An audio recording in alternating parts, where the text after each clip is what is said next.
याचबरोबर आजच्या कार्यक्रमासाठी आदरणीय न.म. जोशी सर आणि त्याचबरोबर फगरे सर यांचं मंचावरती आगमन होत आहे. आपण टाळ्यांच्या कडकडाटात त्यांचं मनपूर्वक स्वागत करूयात. पुन्हा एक बार बाहेर आणि इतरत्र असलेल्यांसाठी नम्रतेची विनंती आहे, आपण आतमध्ये येऊन स्थानापन्न व्हावं आणि दोन्ही सत्कारार्थी आदरणीय मुकुंद तेलीचेरे सर आणि दिलीप गरुड सर यांना विनंती आहे, आजचे दोन सत्कारार्थी त्यांचंही सन्मानपूर्वक व्यासपीठावर आगमन होते, त्यांचंही मनपूर्वक स्वागत.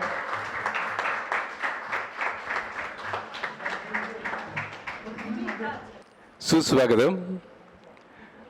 बालक या संस्थेच्या वतीनं आपल्या सर्वांचं मनपूर्वक हार्दिक स्वागत आहे. आजच्या कार्यक्रमाच्या निमित्तानं मंचावर उपस्थित असणाऱ्या सर्व मान्यवरांसह या कार्यक्रमाला उपस्थित असणाऱ्या सर्वांचं मनपूर्वक हार्दिक संस्था.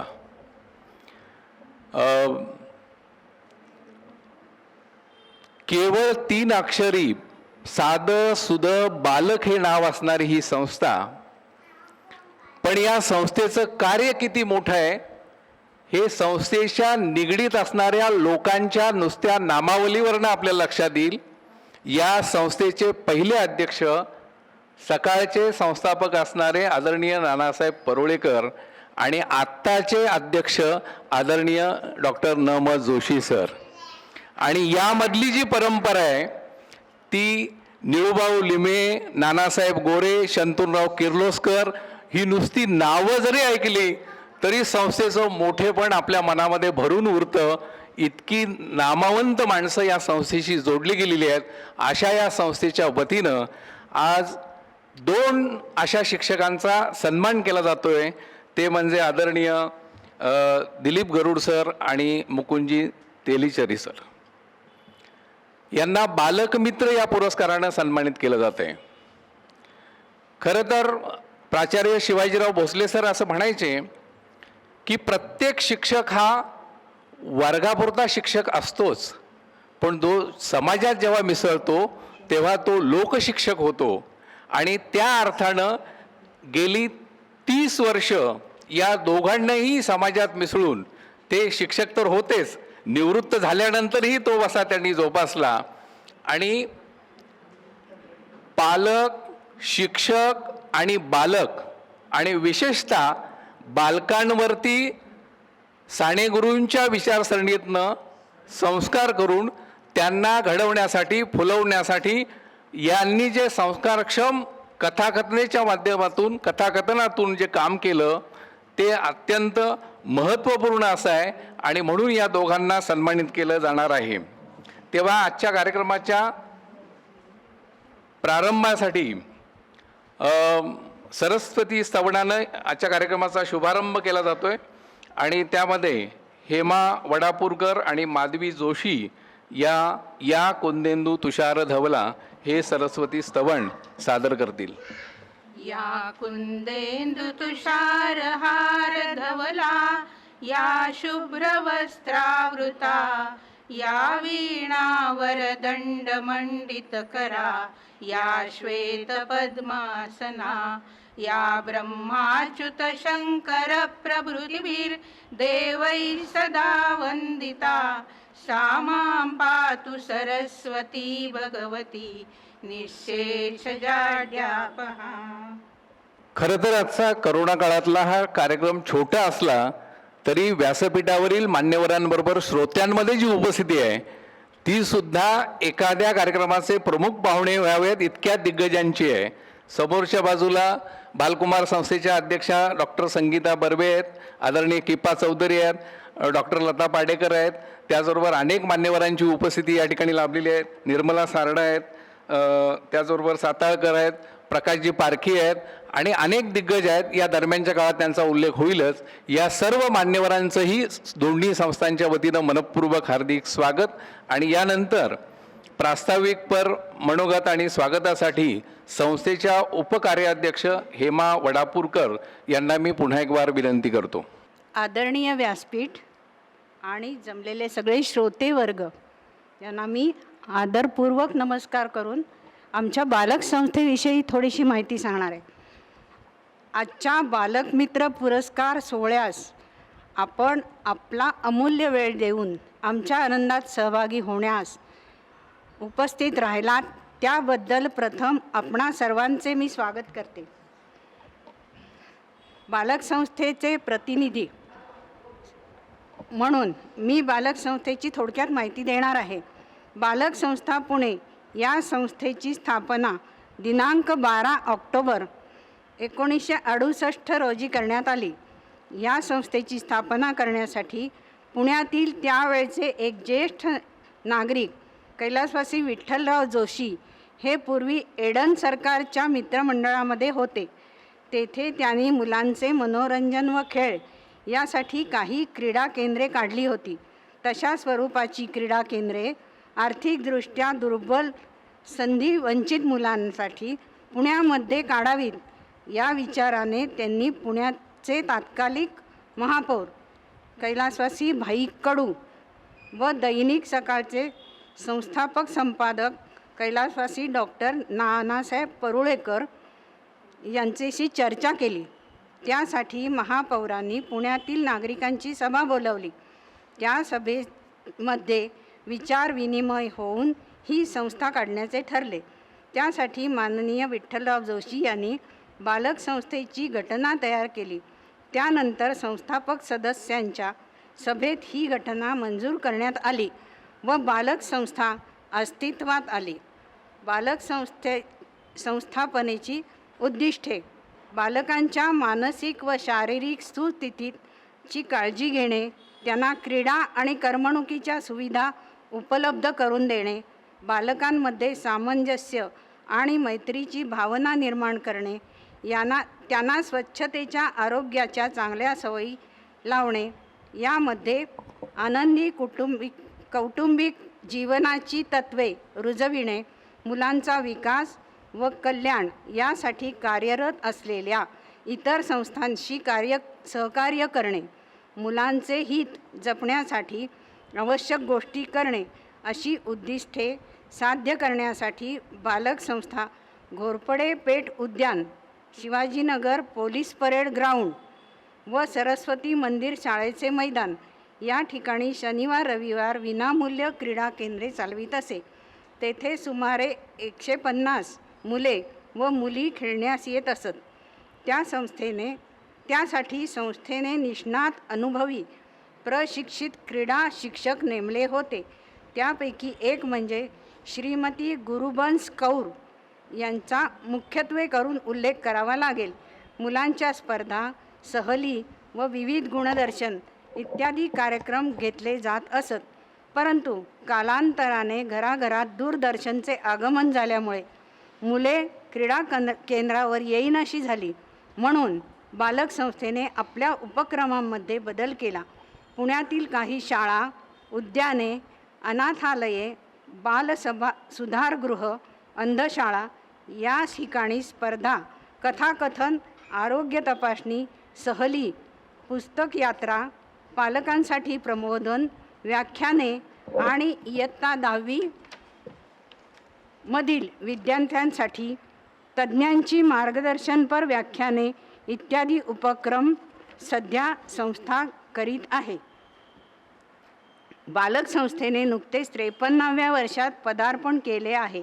52व्या वर्षात अनेक शाळांमध्ये, संस्थांमध्ये आमची संस्था मुलांसाठी विविध उपक्रम सातत्याने सादर करीत आहे. कार्यक्रमासाठी सहकार्य करणाऱ्या पुण्यातील काही शाळा व संस्थांची नावे: ग.रा. पालकर प्राथमिक शाळा कर्वेनगर, ज्ञानदा प्रतिष्ठानची नूतन बालविकास मंदिर कर्वेनगर, पुणे विद्यार्थीगृह शिशुनिकेतन सदाशिवपेठ, श्री गोपाळ प्राथमिक शाळा सदाशिवपेठ, सीताराम प्राथमिक शाळा शुक्रवार पेठ, वनाज परिवार विद्या मंदिर पौड रोड, अंधशाळा कोरेगाव पार्क व कोथरूड, आपलं घर म्हणजे डोंडजेला इत्यादी शाळांमध्ये विविध उपक्रम केले जातात. ज्या नामवंत व्यक्तींनी आजपर्यंत संस्थेचे अध्यक्षपद, कार्याध्यक्षपद भूषविले आहे त्यातील काहींची नावे मी येथे अत्यंत अभिमानाने नमूद करते. कैलासवासी डॉक्टर नानासाहेब परुळेकर, कैलासवासी विठ्ठलराव जोशी, कैलासवासी शंतनुराव किर्लोस्कर, कैलासवासी श्री ग मुगणेकर, कैलासवासी बापूसाहेब गोखले, कैलासवासी चांदमल कटारिया, कैलासवासी निळूभाऊ लिमये, कैलासवासी ए व्ही भट, कैलासवासी प्रमिलाताई पुराणिक, कैलासवासी य.ग. शिंदे, कैलासवासी यमुनाताई भागवत, कैलासवासी सुधाताई तुळपुळे, कैलासवासी नाग गोरे, कैलासवासी शम अंबर्डेकर, निवृत्त मेजर होते ते, डॉक्टर प्रमोद जोग, श्रीमती शोभा भागवत, श्रीमती रेणुताई गावस्कर, श्री माबा पारसनीस, श्री शरद कवी, श्रीमती हेमा वडापूरकर. बालक संस्था खऱ्या अर्थाने नावारूपाला आणण्यासाठी संस्थेच्या कार्यात सातत्य ठेवण्यासाठी आजही संस्थापक सदस्य श्री माबा पारसनीस वयाच्या 80व्या वर्षीही त्याच उत्साहात कार्य करीत आहेत. त्यासाठी त्यांचे विशेष आभार आणि कौतुक. एवढे बोलून मी माझे प्रास्ताविक थांबवते. 5 दशकांहून अधिक काळ दैदिप्यमान वाटचाल करणाऱ्या संस्थेच्या कार्याचा परिचय आपल्या समोर ठेवत व्यक्त झालेल्या स्वागतपर मनोगतानंतर संस्थेचे अध्यक्ष आणि आजच्या कार्यक्रमाचे प्रमुख पाहुणे असे आदरणीय डॉक्टर न.म. जोशी सर आणि त्याचबरोबर इतर सर्व आदरणीय फकरे सर आणि इतर सर्व मान्यवर यांचं आपण स्वागत आणि स्वागतपर सन्मान करणार आहोत. खरं तर समाजात असं एक विधान केलं जातं की ज्यांचे पाय धरावेत नतमस्तक व्हावं असं पाय किंवा असे व्यक्तित्व फार कमी आजकाल दिसतात. पण ज्यांना पाहता क्षणीच आपण नमन करावं असं प्रत्येकाच्या मनात असतं असे आदरणीय न.म. जोशी सर. सुप्रसिद्ध साहित्यिक, ज्येष्ठ विचारवंत, ख्यातनाम वक्ते आणि अनेक संस्थांशी संबंधित असलेलं त्यांचं उत्तम कार्य हे आपल्या सर्वांना परिचित आहे. तरीसुद्धा अधिकचा परिचय आणि त्याचबरोबर त्यांचं स्वागत करतील वडापूरकर मॅडम. डॉक्टर न.म. जोशी यांचे शिक्षण MA, MEd, PhD पर्यंत झाले असून त्यांनी माजी प्राध्यापक टिळक शिक्षण महाविद्यालय पुणे येथे अध्यापनाचे कार्य केले असून पुणे विद्यापीठ शिक्षणशास्त्र विभाग येथेही अध्यापनाचे काम केले आहे. तसेच 55 पुस्तकांचे लेखन केले असून निस्पृह, प्रेषित या चरित्रात्मक कादंबऱ्या तसेच डॉक्टर आंबेडकर यांचे चरित्र लेखन केले असून त्यांना 3 वेळा महाराष्ट्र शासनाचा उत्तम वाङ्मय निर्मितीचा पुरस्कार मिळाला आहे. त्याशिवाय किर्लोस्कर फाउंडेशन, नाशिक सार्वजनिक वाचनालय, बालकुमार साहित्य सभा कोल्हापूर अशा ठिकाणी अनेक संस्थांचे साहित्य पुरस्कारही मिळालेले आहेत. महाराष्ट्र साहित्य परिषदेचे त्यांनी माजी कार्यवाह म्हणूनही काम केले आहे. अखिल भारतीय मराठी साहित्य संमेलन महामंडळ याचे कोषाध्यक्षही ते होते. महर्षी शांडिल्य प्रतिष्ठानचे पुणे संस्थापक विश्वस्तही होते. पुणे महापालिकेच्या वतीने उत्तम शैक्षणिक व सांस्कृतिक कार्याबद्दल विशेष गौरव त्यांचा झालेला असून सर्व वृत्तपत्रातून सातत्याने बोधकथा लेखन कार्य चालूच आहे. त्यांचे इंग्रजी, मराठी, हिंदी, सिंधी या 4ही भाषांवर प्रभुत्व आहेच. डॉक्टर बाबासाहेब आंबेडकर यांच्या 2 खंडाचे मराठीत अनुवादन केले आहे. अनेक सिंधी कथांची मराठीत भाषांतरेही केली आहेत. निगडी पुणे येथील 17व्या अखिल भारतीय बालकुमार साहित्य संमेलनाचे ते अध्यक्ष होते. पहिल्या कोयना साहित्य संमेलनाचे पाटण सातारा येथील अध्यक्षपदही त्यांनी भूषविले आहे. त्यांना स्नेहांजली पुरस्कार 2010 मध्ये प्राप्त झाला. नाट्य परिषदेचा ज्येष्ठकर्मी रंगकर्मी पुरस्कार, महाराष्ट्र मानवाधिकार पुरस्कार इत्यादी पुरस्काराने सन्मानित केले आहे. डॉक्टर न.म. जोशी व्यक्ती वाङ्मय या विषयावर डॉक्टर दिलीप गरुड यांनी पुणे विद्यापीठाची PhD मिळविली आहे. नमस्कार सर. नमस्कार. आजच्या कार्यक्रमाचे प्रमुख पाहुणे आणि ज्यांच्या हस्ते हा सन्मान होणार आहे असे सर्वांचेच आदरणीय डॉक्टर नम जोशी सर यांना संस्थेच्या वतीनं स्वागतपर सन्मान गुलाब पुष्प देऊन, त्याचबरोबर ज्या संस्थेत हा कार्यक्रम या ठिकाणी संपन्न होतोय अशा राष्ट्रभाषा समितीचे संचालक असणारे आणि त्याचबरोबर बहुआयामी व्यक्तित्व आणि कर्तृत्व असणारे आदरणीय फगरे सर यांचाही स्वागतपर सन्मान संस्थेच्या वतीनं.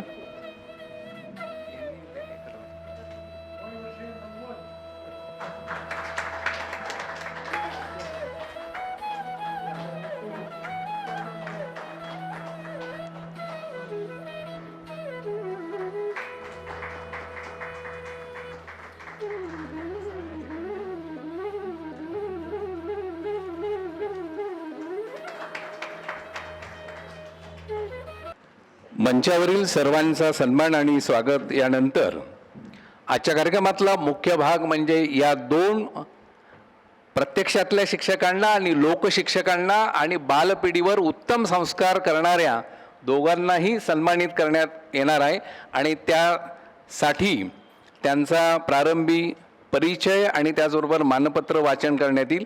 त्यासाठी सुरुवातीला एका कार्यक्रमात एका ज्येष्ठ साहित्यिकांनी ज्यांचा आदरपूर्वक साने गुरुजींचा वारसा जोपासणारा साने गुरुजींचा श्याम असा ज्यांच्याविषयी केला होता असे आदरणीय डॉक्टर दिलीप गरुड. खरं तर पदाचा, वयाचा, लौकिकाचा कशाचाही आव न आणता अगदी लहानात लहान होऊन काम करण्यापासून बालकातलं बालक होऊन सुद्धा रमण्यामध्ये आणि महाराष्ट्रातल्या तमाम बालक पिढीवर संस्कार करण्यामध्ये महाराष्ट्रावर 500हून अधिक कार्यशाळा घेण्यामध्ये ज्यांचं महत्त्वपूर्ण योगदान आहे, 30हून अधिक पुस्तकं ज्यांच्या नावावरती आहेत, त्यांच्याविषयीचा अधिकचा परिचय आणि मानपत्र वाचन करण्यासाठी माधवी जोशी यांना मी विनंती करतो. व्यासपीठावरील सर्व मान्यवर आणि आदरणीय सर्व प्रेक्षक वर्ग, मी सर्वांना अभिवादन करून मी डॉक्टर दिलीप सरांचा परिचय करून देते. खरं तर गरुड या आडनावातच खूप अर्थ सामावलेला आहे. गरुड पक्षाप्रमाणे आकाशात उंच झेप घेणाऱ्या माननीय श्री डॉक्टर दिलीप मानसिंग गरुड यांचा मी अल्प परिचय करून देते. माननीय गरुड सरांचे शिक्षण BSc, MA, MAd, PhD झाले असून ते पेशाने शिक्षक, मुख्याध्यापक म्हणून ओळखले जातात. त्यांनी कर्मवीर भाऊराव पाटील विद्यानिकेतन येरवडा येथे 35 वर्ष अध्यापन केले. सध्या ते सेवानिवृत्त मुख्याध्यापक असून शिक्षण संक्रमण मासिकाचे संपादक मंडळ सदस्य आहेत. त्याचबरोबर ते अमरेंद्र भास्कर मराठी बालकुमार साहित्य पुणे या संस्थेचे कोषाध्यक्षही आहेत. त्यांनी आजपर्यंत 30 पुस्तकांचं लेखन केलं असून त्यातील काही निवडक पुस्तकांची नावं वक्तृत्व कलेची साधना, कथाकथन तंत्र व मंत्र, कथांचे प्रकार, भाऊबीज हा कथासंग्रह, सृजनशीलता ललित लेखसंग्रह, जीवनस्पर्श ललित लेखसंग्रह, चांदणे शिंपीतजा ललित लेखसंग्रह, जीवन रंग ललित लेखसंग्रह, महामानव विनोबा चरित्र आणि डॉक्टर बाबासाहेब आंबेडकरांचं चरित्र. डॉक्टर नम जोशी व्यक्ती आणि वाङ्मय या विषयावर पुणे विद्यापीठातून त्यांनी PhD प्राप्त केली आहे. महाराष्ट्रात अनेक ठिकाणी शिक्षकांसाठी कथाकथन या विषयावर 2 दिवसीय कार्यशाळा घेतल्या आहेत. डॉक्टर दिलीप गरुड यांना लेखन, वाचन, कथाकथन, वक्तृत्व यांची आवड तर आहेच, परंतु स्वतःचे सर्व आयुष्य शिक्षणाचा वेध घेत सततच्या लेखनातून समाज प्रबोधन करण्यातच ते धन्यता मानतात. अशा या गरुड सरांचा सत्कार आज होतोय आणि त्यांना जे सन्मानपत्र, मानपत्र दिलं जाणार आहे त्याचं मी आता वाचन करते. पुणे जिल्ह्यातील बेलसर या गावी शेतकरी कुटुंबात आपला जन्म झाला. ग्रामीण शाळेतच प्राथमिक व माध्यमिक शिक्षण घेताना शेती आणि माती, झाडे आणि फुले यांचा आनंद घेत आपण पुण्यातील गरवारे महाविद्यालय आणि वाडिया कॉलेज येथून BSc पदवी संपादन केली. टिळक शिक्षण महाविद्यालयात BEdचे प्रशिक्षण घेताना आपल्या मनातला साहित्यिक जागा झाला आणि तेथील सृजनशील वातावरणाचा परिणाम होऊन आपण MA मराठी व समाजशास्त्र या पदव्याही संपादन केल्या. महानगरपालिकेच्या शाळांमधून उपक्रमशील शिक्षक व मुख्याध्यापक म्हणून आपण लौकिक संपादन केलात. हे करीत असतानाच साने गुरुजी कथामाला, यशवंतराव चव्हाण प्रतिष्ठान, सर्वोदय संघ, साने गुरुजी संस्कार केंद्र अमरेंद्र भास्कर मराठी बालकुमार साहित्य संस्था या संस्थांमध्ये पदाधिकारी व सामान्य कार्यकर्ता म्हणून निष्ठेने कार्य केले. आपल्या नावावर 30 पुस्तके असून आपली साहित्य सेवा ही दखलपात्र आहे. डॉक्टर न.म. जोशी व्यक्ती आणि वाङ्मय या विषयावर संशोधन करून सावित्रीबाई फुले पुणे विद्यापीठाची PhD ही सर्वोच्च पदवीही आपण मिळवली आहे. आपले कौटुंबिक जीवनही फळाफुलांनी भरलेल्या वृक्षासारखे असून आपण चिरंजीव श्रीकांत यांच्याबरोबर अमेरिका दौराही केलात. महाराष्ट्रभर कित्येक गावातून तुमची व्याख्यानंही झाली आहेत. कथाकथन हा तर आपला जिव्हाळ्याचा विषय. कथाकथनाच्या माध्यमातून मूल्यांची रुजवण आणि राष्ट्रभक्तीचे जागरण करून आपण मुलांच्या मनामनात स्थान मिळवले आहे. निरपेक्ष पण उद्यमशील कार्यकर्ता, प्रेमळ कुटुंबप्रमुख, संवेदनशील साहित्यिक, निष्ठावान अभ्यासक असे आपल्या व्यक्तिमत्वाचे पैलू आहेत.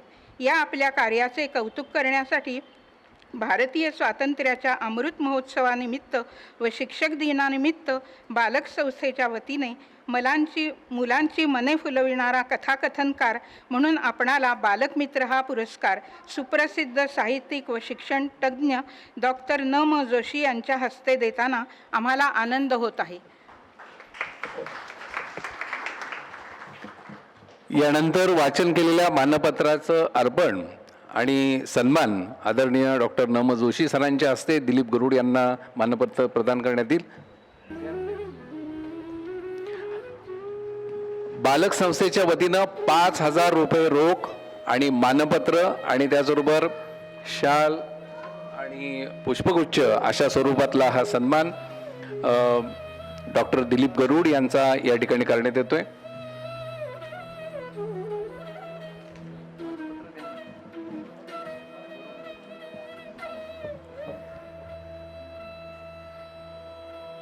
आणि अत्यंत हृद्य सत्कार खरं तर न.म. जोशी हे सरांचे गुरुवर्य आहेत. BEd कॉलेजला असताना सर BEd कॉलेजला प्राध्यापक होते आणि त्यांच्यावरच सरांची PhD आहे. आणि हा योगायोग आहे की सरांच्याच हस्ते आशीर्वादपूर्वक त्यांना सन्मान या ठिकाणी प्रदान करण्यात येतोय. आपणही टाळ्यांच्या रोपाने त्यांना सोबत करूयात. आणि यानंतरचे दुसरे शाल प्रेमाची आणि तितकीच स्नेहाची शाल दिलीप गरुड सरांना या ठिकाणी मिळते. रोख रक्कम आणि त्याचबरोबर श्रीफळ सरांच्या हस्ते या ठिकाणी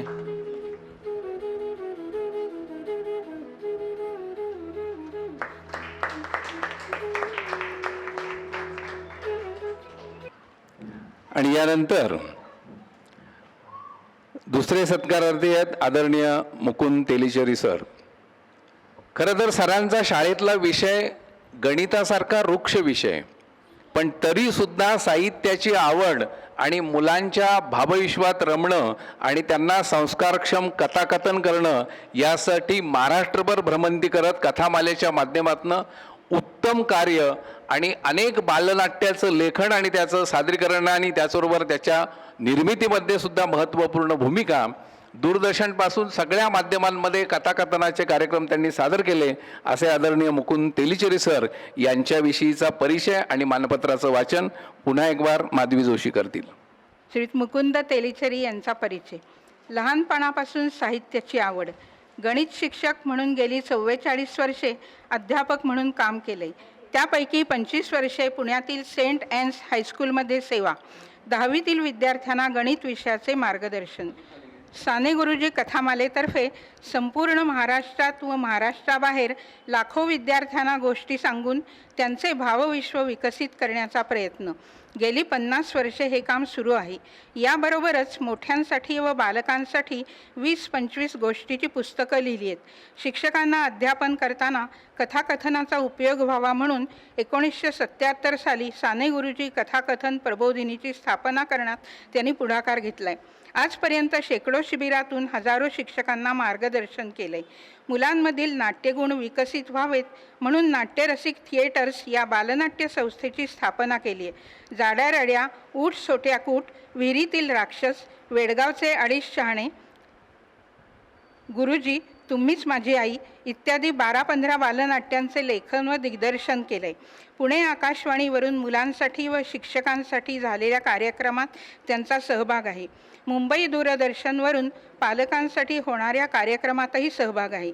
बालचित्रवाणीवरून प्रसारित झालेल्या भिकू तात्यांची भंबेरी व छडीचे वळ मध्येही महत्त्वाच्या भूमिका आहेत. अखिल भारतीय साने गुरुजी कथामालेतर्फे उत्कृष्ट कथानिवेदक पुरस्कार प्राप्त झाला आहे. पुणे महापालिकेतर्फे आदर्श शिक्षक पुरस्कारही प्राप्त आहे. शिक्षण मंडळ कराडतर्फे साने गुरुजी आदर्श शिक्षक पुरस्कार असे अनेक संस्थांकडून पुरस्कार प्राप्त आहेत. मराठी बालकुमार साहित्य संस्थेच्या नूतनीकरणात त्यांचा महत्त्वाचा सहभाग असून सध्या प्रमुख कार्यवाह म्हणून ते कार्यरत आहेत. आता त्यांच्या मानपत्राचं मी वाचन करते. आपण साने गुरुजी कथाकथन प्रबोधिनीचे संस्थापक सदस्य आहात. या प्रबोधिनीच्या माध्यमातून आपण हजारो शिक्षकांना कथाकथनाचे प्रशिक्षण दिले आहे. त्यासाठी महाराष्ट्रात व महाराष्ट्राबाहेरही 2 दिवसीय कार्यशाळा घेतल्या. कथाकथनाचा वापर अध्यापनात केल्यास अध्यापन प्रभावी होते. वर्ग नियंत्रणाचा प्रश्न उरत नाही. मुलांचे अध्ययन आनंददायी होतं यावर आपला ठाम विश्वास आहे. या विश्वासातूनच आपण शिक्षकांना प्रशिक्षण दिले. देवाने तुम्हाला सुंदर आवाजाची देणगी दिली आहे. या मधुर आवाजाचा वापर करून आपण मुलांना राष्ट्रभक्तीपर गीतं गायला लावली. विनोदी शैलीचा वापर करून मुलांना रंजक गोष्टी सांगितल्या. त्यांना खळखळून हसवले. खरंच साने गुरुजींच्या करी मनोरंजन जो मुलांचे जडेल नाते प्रभूशी तयाचे या उक्तीचा प्रत्यय आणून दिला. खरं तर आपण गणिताचे उत्कृष्ट अध्यापक. सेंट ॲन्स हायस्कूलमध्ये 25 वर्षे आपण गणिताचे अध्यापन केले. अजूनही 10वीच्या विद्यार्थ्यांना गणिताचे मार्गदर्शन करीत आहात. हसत खेळत गणित कसं शिकवायचं यात आपण माहीर आहात. आपले हिंदी, मराठी, इंग्रजी व कोकणी या भाषांवर प्रभुत्व आहे. अभिनय हाही आपला आवडीचा विषय. मुलांसाठी आपण अनेक बालनाट्ये लिहिली आणि ती रंगभूमीवर आणली. या बालनाट्यात आपण भूमिका करून मुलांचे रंजन केलेत. बालरंगभूमीच्या चळवळीतील आपण एक शिलेदार आहात. तसेच मुलांसाठी व प्रौढांसाठी आपण 20 पुस्तकांचे लेखनही केले आहे. अखिल भारतीय साने गुरुजी कथामालेचे कार्याध्यक्ष म्हणूनही आपण काम केले आहे. सध्या अमरेंद्र भास्कर मराठी बालकुमार साहित्य संस्थेचे कार्यवाह म्हणून आपण कार्यरत आहात. उत्कृष्ट अध्यापक, शैलीदार कथानिवेदक, सुमधुर गायक, हरहुन्नरी कलाकार, मुलांचे मित्र, बालसाहित्यकार अशी आपली चौफेर ओळख आहे. गेली 50 वर्षे आपण हे समाजसेवेचे काम करीत आहात. अनेक संस्थांनी आपणाला पुरस्कार देऊन सन्मानित केले आहे. आज भारतीय स्वातंत्र्याच्या अमृत महोत्सवी वर्षानिमित्त बालक संस्थेच्या वतीने मुलांची मने संस्कारित करणारे कथाकथनकार म्हणून आपणाला बालकमित्र हा पुरस्कार सुप्रसिद्ध साहित्यिक व शिक्षणतज्ज्ञ डॉक्टर न.म. जोशी यांच्या हस्ते देण्यात आम्हाला आनंद होत आहे. धन्यवाद. सादर झालेल्या मानपत्राचं अर्पण या ठिकाणी आदरणीय नम जोशी सरांच्या हस्ते सत्कारार्थी मुकुंद तेलीचेरे सर यांना सन्मानपूर्वक प्रदान करण्यात येत आहे. मानपत्र, शाल, श्रीफळ आणि पुष्पगुच्छ.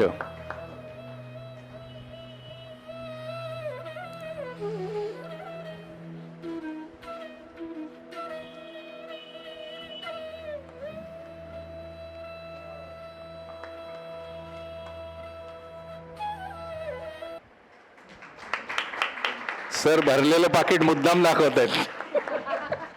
संस्थेचे अध्यक्ष म्हणून त्यांची जबाबदारी. या दोघांचेही मनपूर्वक अभिनंदन. आणि यानंतर सत्कारार्थी मनोगत. प्रारंभी खरं तर दिलीप गरुड हे माझे मित्र आहेत, मार्गदर्शक आहेत, स्नेही आहेत. अनेक वर्षाचा स्नेह आहे. अनेक संस्थांमध्ये आम्ही एकत्र असतो. पण साने गुरुजी कथामालेच्या माध्यमातून कथाकथनाची किती आवड असावी आणि किती जवळीक असावी मुलांशी. कामानिमित्त एखाद्या बाहेरगावी गेले आणि जाताना रस्त्यात शाळा दिसली, मुलांचा आवाज येऊ लागला की स्वतः जाऊन भेटून वेळ काढून निमंत्रणाशिवाय कथाकथन करण्यापर्यंत आसकी जवळीक असणं आणि मुलं बघितल्यानंतर उत्स्फूर्ततेनं बोलतं होणं यासाठी तितकी जवळीक असावी लागते त्या विषयाशी. आणि इतकं निष्ठेनं काम करणारे आदरणीय दिलीप गरुड यांना मी विनंती करतो आपण सत्कारार्थी मनोगत व्यक्त करावं.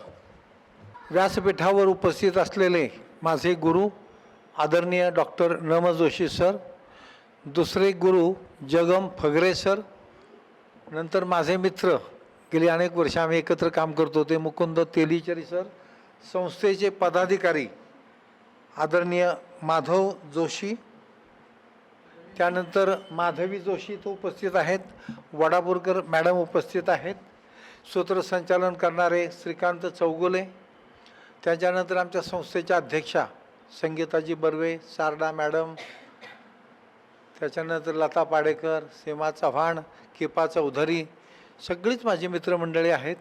सुदाम विश्वे ज्यांनी माझ्यावर परवा लेख लिहिला,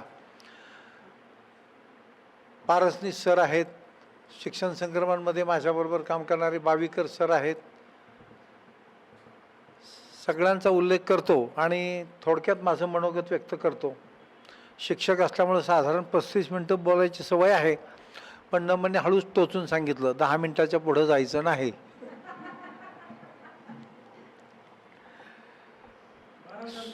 बारा चालतील, ठीक आहे. प्रथमतः या संस्थेने तेलीचरे आणि माझा आमच्या दोघांचा गौरव केला, सन्मान केला, याच्याबद्दल संस्थेचा मी आभारी आहे. कारण गेली अनेक वर्ष आम्ही दोघं काम करतो आहोत.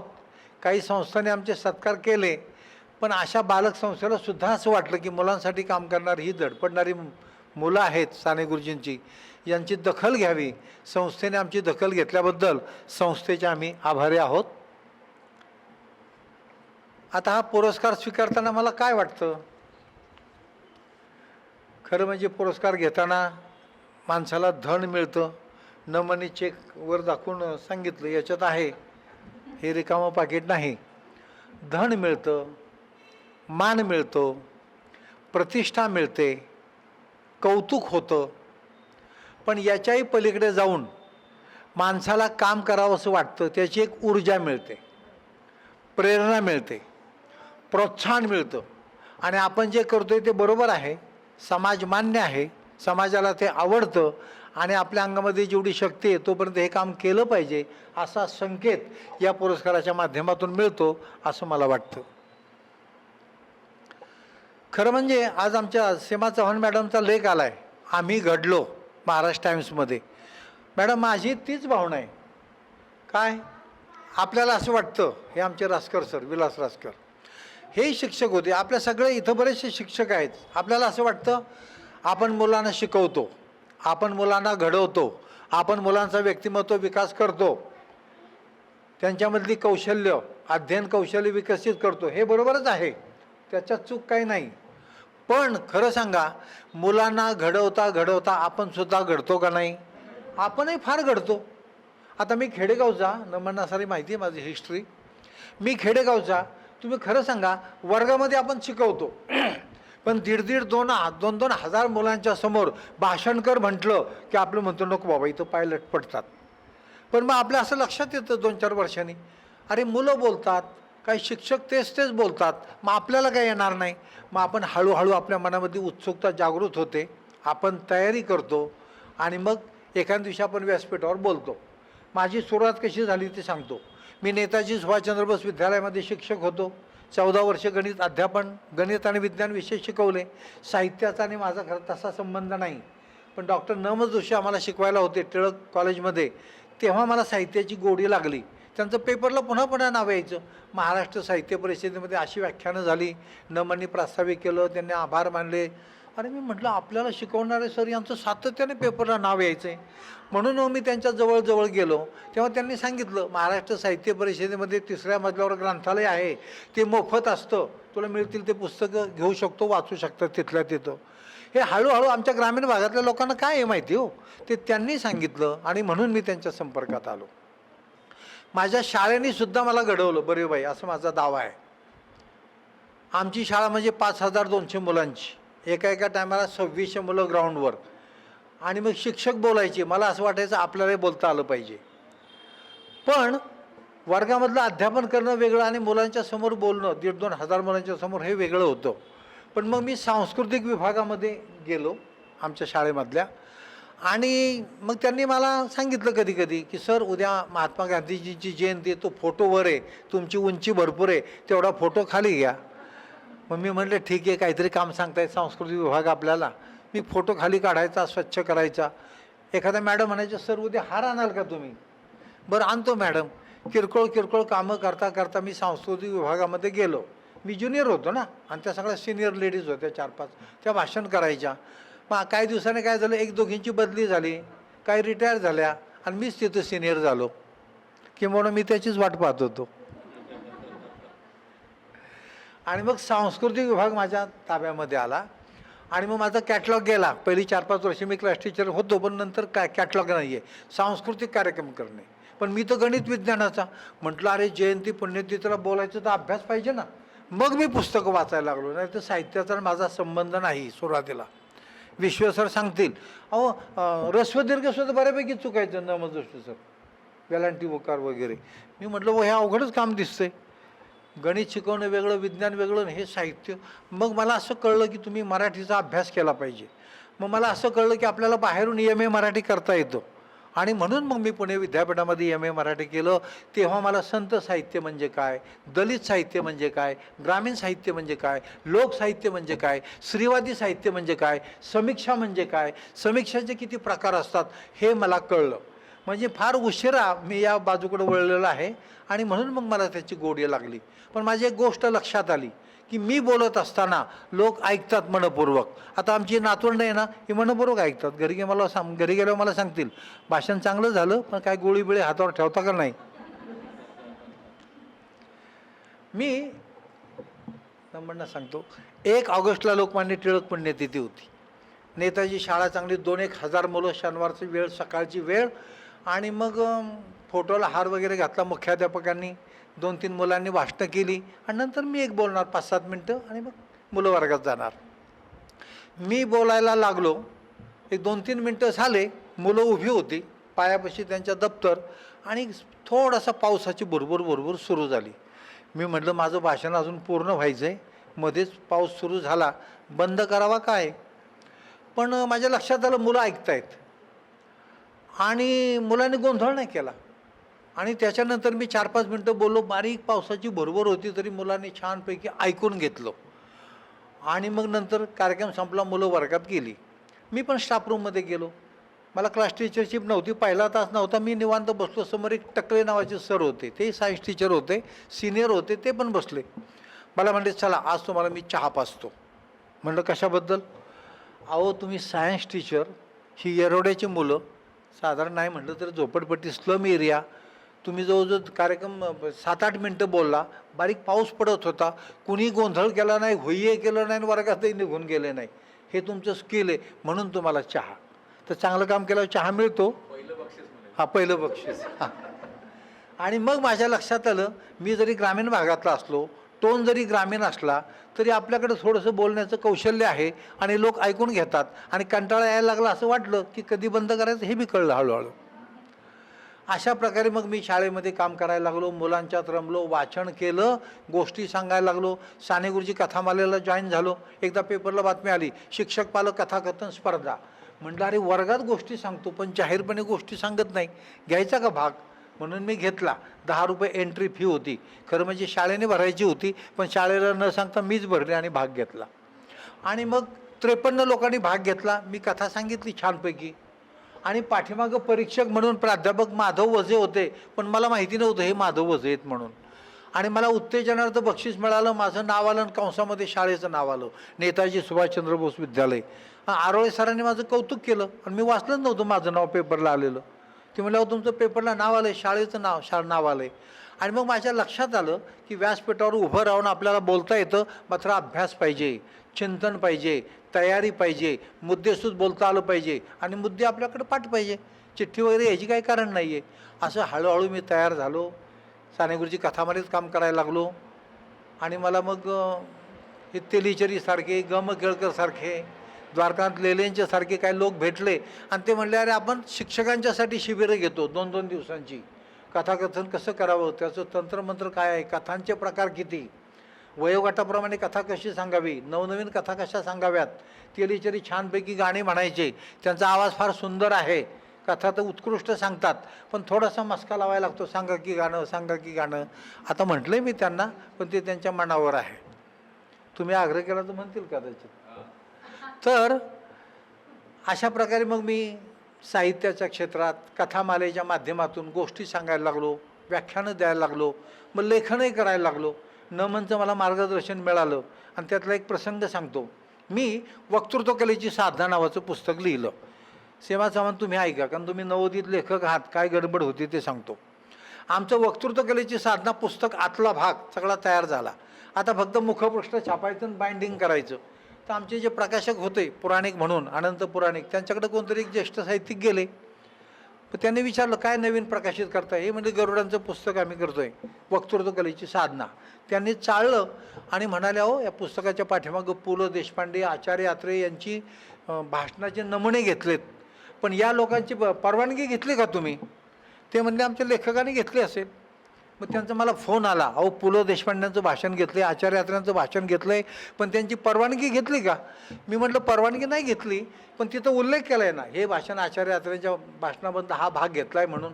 ते म्हणले तसा उल्लेख करून चालत नाही, त्यांची लेखी परवानगी पाहिजे, नाहीतर ते तुम्हाला कोर्टात खेचतील. मी घाबरलोच, म्हटलं बाबा कोर्ट कचेरी अवघडच काम आहे, कारण नवोदितच लेखक होतो. मग मी नमनना पहिला फोन केला. मला ह्या साहित्याच्या शिक्षणाच्या क्षेत्रात काय अडचण आली की मी नमनना फोन करतो. आणि ते असं कधी म्हणत नाही काय रे तू वेळी यावेळी फोन करतो वगैरे. तर मी त्यांचा सदैव 24 तास विद्यार्थी असल्यामुळं ते मला नाही म्हणत नाहीत. मी म्हटलं अहो सर असं असं घडलं आहे, माझं पुस्तक छापायचं आहे, आता फक्त कव्हर लावायचं आहे. आणि ते तर असं म्हणतायत आचार्य यात्र्यांची मुलीची परवानगी घेतली पाहिजे, पु ल देशपांड्यांची, आणि पुस्तक तर शेवटच्या स्टेजला आले. ते म्हणले हे बघ काय गडबडू नको, पुस्तक आतला भाग तयार झाला हे सांगायचंच नाही कोणाला. म्हणून मी पुस्तक लिहिलं आहे, मला अशा भाषणाचे नमुने घ्यायचे आहेत, मला परवानगी द्या. त्यांना फोन कर, नंतर पत्र पाठव आणि लिखी परवानगी येईल. म्हणजे त्यांचे फोन नंबर, पूर्वी फोनची डिरेक्टरी होती मोठी, बराच जाट ठोकळा, त्यातनं आम्ही पोलनचा नंबर मी शोधून काढला. मी तर म्हटलं एवढ्या मोठ्या माणसाशी कसं काय बोलायचं, मला भीती वाटत होती. पण रात्री 8:30 वाजता फोन लावला आणि मी म्हटलं मी दिलीप गरुड बोलतो आहे, एक शिक्षक आहे, मी वक्तृत्व कलेची साधना असं एक पुस्तक लिहिणार आहे आणि त्यात तुमच्या भाषणाचा नमुना घ्यायचा आहे आणि त्यासाठी तुम्हाला भेटायचं आहे. ते म्हणले नाव काय तुमचं. म्हटलं दिलीप गरुड. कशाला भेटायचं आहे. तुमच्या भाषणाचा एक नमुना घ्यायचा आहे. ते म्हणलं अहो भेटू नका, माझे पाय दुखतात, गुडघे दुखतात, तुम्ही घ्या ती परवानगी आणि तसं मला पत्र पाठवा. बरं म्हणे ठीक आहे, आभारी आहे. मग पत्र पाठवलं. आचार्य यात्र्यांच्या मुलींनाही पत्र पाठवलं मुंबईला, शिरीष पै, आणि त्यांनी मला लेखी परवानगी दिली. कुणीही पैसे मागितले नाही, 250 रुपये पाठवून द्या, 300 रुपये पाठवून द्या, आणि मग आमचं काम मार्गी लागलं. तर नवोदित लेखक असल्यावर अशा काही अडचणी येतात, पण अशी ज्येष्ठ माणसं मदत करतात आणि काही त्रास होत नाही. माझ्या आयुष्यामध्ये जी 4 ज्येष्ठ माणसं आली त्याच्यामध्ये एक गम केळकर आहेत, ज्यांनी आम्हाला गावोगावी फिरवलं आणि कथाकथन कसं करावं ते शिकवलं, काही विषय दिले आणि मग आम्ही तयार झालो. दुसरे आहे जयवंत मटकर, ते गांधी विचारसरणीच्या संस्थांमध्ये काम करतात. त्यांनी मला महाराष्ट्रात बरीच ठिकाणी संधी दिली आणि आम्ही मग बोलत राहिलो, गांधी, विनोबा, साने गुरुजी यांच्या गोष्टी सांगत राहिलो. तिसरे आहेत शंकर भिडे, तेही 90 वर्षांचे आहेत, आपले फगरे सरांच्यासारखे. ते आज आले नाही. त्यांची एक संस्था आहे यशवंतराव चव्हाण प्रतिष्ठान पुणे केंद्र. तर मग ते दरवर्षी एक पुस्तक प्रकाशित करतात आणि त्याच्यावर परीक्षा घेतात, लेखी परीक्षा, वक्तृत्वावरच्या परीक्षा, निबंध स्पर्धा, आणि 3-3.5 हजार मुलं परीक्षेला बसतात. मग मला म्हणले तुम्ही लिहाल का चरित्र. मग मी म्हटलं लिहीन. मग दरवर्षी मी एक पुस्तक लिहायला लागलो आणि त्या संस्थेला द्यायला लागलो. बघता बघता 7 चरित्र लिहून झाली. अशा प्रकारे ह्या ज्येष्ठ लोकांनी मदत केली. नम जोशी त्याच्यामध्ये आहेत. आणि म्हणून मी खरं म्हणजे घडलो. म्हणजे शाळा जशी आपल्याला घडवते, विद्यार्थी जसे आपल्याला घडवतात, अशी ज्येष्ठ माणसं फगरे सरासारखी त्यांचंही चरित्र मी लिहिलं. नमनी सांगितलं तू लिहिलं पाहिजे, हे ऋषितुल्य मनुष्य आहे. आणि म्हणून लोकांच्या आग्रहाखातर, प्रेमाखातर माझं लेखन होत गेलं आणि असं थोडासा मी घडलेलं आहे. आमचा मुलगा मला म्हटला तुम्ही जवळजवळ 40 वर्ष काम करताय, तेलीचेरी 55 वर्ष काम करतायत, 2-3 संस्थांचा पुरस्कार मिळाला आहे, पण तसं तुम्हाला लेट झाल्यासारखं वाटत नाही का. म्हणलं तसं लेट बीट काय नसतं रे, कळलं का. आनंद मानून घ्यायचा. आपण मुलांसाठी काम करतो, आपला दृष्टिकोन सकारात्मक पाहिजे. आणि म्हणून मी काम करतो आहे अमरेंद्र भास्कर मराठी बालकुमार साहित्य संस्था त्याच्या माध्यमातून काम करतो आहे. यंदा आम्ही दिवाळी अंक काढतो आहे. पैसे नाहीत, जाहिराती मिळत नाही, पण तुमच्यासारखे उदार हस्तक देणगी देत आहेत. जवळजवळ 30,000 रुपये जमलेत. आणि मला फगरे सर म्हणाले की हा कार्यक्रम संपल्यावर माझ्या ऑफिसमध्ये ये, चेक मी लिहिणार, आकडा तुम्ही टाका. बरोबर आहे का?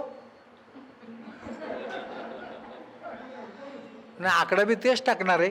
पण अशी उदार माणसं भेटतात तर म्हणलं ठीक आहे, पावती पुस्तक घेऊन आलो आहे. असे पैसे जमा झाले की दिवाळी अंकसुद्धा निघेल. सगळ्यांचे आशीर्वाद आहेत. माझ्या पत्नीचा उल्लेख केला पाहिजे. ती शिक्षिका होती दापोडीच्या शाळेमध्ये. म जोशींच्या साहित्यावर PhD करावी हे तिने मला सुचवलं. नाही तर खरं म्हणजे माझ्या डोक्यामध्ये आचार्य विनोबा भावे हा विषय होता, कारण मी विनोबांच्या साहित्यावर फार प्रेम करतो. दुसरी गोष्ट, व्यंकटेश माडगूळकरांचं साहित्य मला फार आवडतं. ग्रामीण साहित्य, कथा, कादंबऱ्या, तो एक माझ्या डोक्यात विषय होता. पण माझे गाईड मला दुसरेच विषय जरा सुचवत होते आणि 6 महिने आमचे त्याच्यातच गेले, हा विषय का तो विषय. माझी पत्नी मला असं म्हणाले, अहो नम एवढे मोठे साहित्यिक, तुम्ही त्यांच्या संपर्कात असता, 50पेक्षा त्यांची जास्त पुस्तकं प्रकाशित आहे, तुम्ही त्यांच्या साहित्यावर काय का करत नाही. आणि मग माझ्या डोक्यात प्रकाश पडला, रे आपण इतकं जवळ असून ह्यांचा कसं विचार नाही केला. मग मी माझ्या गाईडनं म्हणलं की मी या विषयावर PhD करू का. त्याने मला पहिला प्रश्न विचारला, त्यांच्या कादंबऱ्या किती आहेत. म्हणजे एखादा साहित्यिक मोठा ठरवायचा असेल तर कथेपेक्षा, स्फुटलेखनापेक्षा, एकांकिकापेक्षा त्यांच्या कादंबऱ्या किती आहेत. मग मी सांगितलं, बा 3 कादंबऱ्या दीर्घ कादंबऱ्या आहेत. मग संबंध साहित्य किती ते सांगितलं, त्यांनी मान्यता दिली आणि मग विद्यापीठाने माझ्या विषयाला मान्यता दिली. तर तिने हे सुचवलं. खरं म्हणजे हे नमन नाही मी सांगितलेलं आहे की तिने सुद्धा शाळा सांभाळली, घर सांभाळलं, आला गेलेला पाहुणा सांभाळला. आणि म्हणून मी आणि तेलेश्वरी महाराष्ट्रभर फिरत राहिलो. आपल्याला असं वाटतं मी मोठा, मी लेखन केलं, मला पुरस्कार मिळाला. पण इमारत उभी असते, पायाचा कोणीतरी दगड असतो, किपांना माहिती येते. कारण माझ्या मिसेसने यांच्याबरोबर काम केलं आहे, शिंपी सरांच्याबरोबर काम केलेलं आहे. तर असा सगळा एकूण जीवन प्रवास आहे. फार सांगू नये माणसाने. तर इथं मी जास्त न बोलता गरुडांचं गरुड पुराण इथं थांबवतो. प्रेमाने आपण इथं आलात, ऐकून घेतलं, तुमच्या सहनशीलता त्याला दाद देतो. आणि संस्थेने, बालक संस्थेने पुरस्कार दिल्याबद्दल पुनश्च तुमचे आभार मानतो आणि मी इथं थांबतो. जय हिंद, जय भारत, जय जगत. धन्यवाद.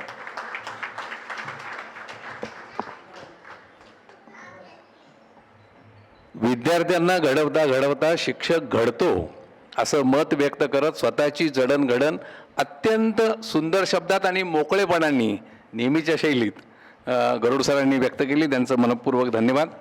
त्यानंतर साने गुरुजी कथामालेच्या कार्यामध्ये खरं तर फार मोठं योगदान आहे ज्येष्ठत्वाच्या नात्याने सुद्धा. आणि गेली कित्येक वर्ष, अनेक दशकं असे आदरणीय मुकुंद तेलीचेरी सर यांना मी विनंती करतो की त्यांनी सत्कारार्थी मनोगत व्यक्त करावं. स्टेजवर बसलेले आणि समोर उपस्थित असलेले 1-2 सोडून मी बाकी सगळ्यांना ओळखतो किंवा तेही मला ओळखतात. मला आज अतिशय आनंद होतोय की मला बालमित्र पुरस्कार देण्यात येतोय. स्वातंत्र्याची अमृत महोत्सव वर्ष हे आहे आणि माझ्या वयाचंही तेच आहे. यावेळेला माझा सत्कार होतो याचा मला खूप आनंद होतो. खरं म्हणजे बालसंस्थेशी मी बराच काळ निगडीत आहे. पारसनी सर त्यांचा माझा चांगला परिचय आहे. जोशी सरांबद्दल काही फारसं सांगायलाच नको, ते सगळ्यांनाच माहिती आहे. त्या संस्थेतर्फे मला पुरस्कार मिळतो आहे. बालक मित्र. गेली 44 वर्ष मी शिक्षणाचं काम करतो आहे, पण मुलांमध्ये गरुड सरांनी सांगितल्याप्रमाणे जवळजवळ 55 वर्ष मी काम करतो आहे. परवा आत्ताच उल्लेख झाला की मी सेंट ॲन्स या शाळेमध्ये शिकवत होतो. एखाद्या शिक्षकाला चांगली शाळा मिळणं, मला असं वाटतं हा सुद्धा त्याच्या नशिबाचा भाग आहे. माझं नशीब इतकं बलवत्तर, 7 वर्ष मी हिंदी भाषेतनं गणित शिकवलं. सरदार लोकांची शाळा होती. हिंदीतनं गणित शिकवलं. गणित मला येत होतं पण हिंदी कुठे येतं आहे. प्रयत्न केला. अर्धवट म्हणजे हिंदीपेक्षा मराठीत जास्त होतं त्याच्यामध्ये, पण मुलांना माझं आवडायचं. कारण नुसतं मी गणित शिकवायचो नाही, त्या जर इतरही आमच्या गमती जमती चालायच्याच. माझ्या मनात असं होतं की आपल्याला कॉन्व्हेंटमध्ये इंग्लिश मिडियमच्या शाळेमध्ये एक संधी मिळेल का. आता जो संबंध मराठी मिडियममध्ये शिकलेला आहे त्याला कॉन्व्हेंटमधनं कुठनं संधी मिळणार. मी तुम्हाला सांगितलं एक नशिबाचा भाग असतो. माझं नशीब इतकं बलवत्तर की त्या शाळेमध्ये शिकवणाऱ्या एक सिनियर शिक्षिका आणि माझ्या आधीच्या शाळेत शिकवणाऱ्या एक शिक्षिका, त्या दोघी मैत्रिणी होत्या. त्या शाळेमध्ये एक वेकन्सी निर्माण झाली. लगेच त्या बाईंनी आमच्या शाळेतल्या शिक्षिकांना सांगितलं तुमच्या तेलीचे रिनर सांगा, कारण त्या नेहमी बोलायच्या माझ्याविषयी. आणि मी तिथं गेलो आणि मला तिथे जॉब मिळाला, नोकरी मिळाली.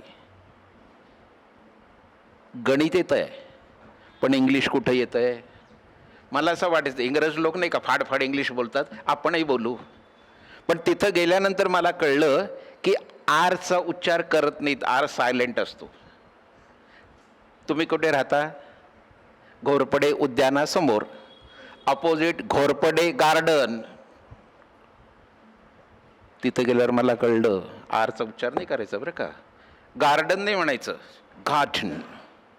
गार्डन माझ्या नावापासून मी तुम्हाला सांगतो. आमच्याकडे ज्या नन्स असतात, पांढऱ्या पोशाख घालतात बघा, हां नन्स, त्या एक फ्रान्सवरनं आलेल्या होत्या. आमची शाळा मुलींची, बहुतेक सगळ्या शिक्षिका 99% लेडीज, स्त्रिया, आणि मी एकटाच त्याच्यामध्ये बाप्या. त्यांना थोडंसं आश्चर्य वाटायचं म्हणून त्यांनी मला बोलावलं. त्याने मला विचारलं may I know what's your good name please. आता मला गुड नेम काही भानगड करेना. आपण असं विचारतो का तुमचं चांगलं नाव काय?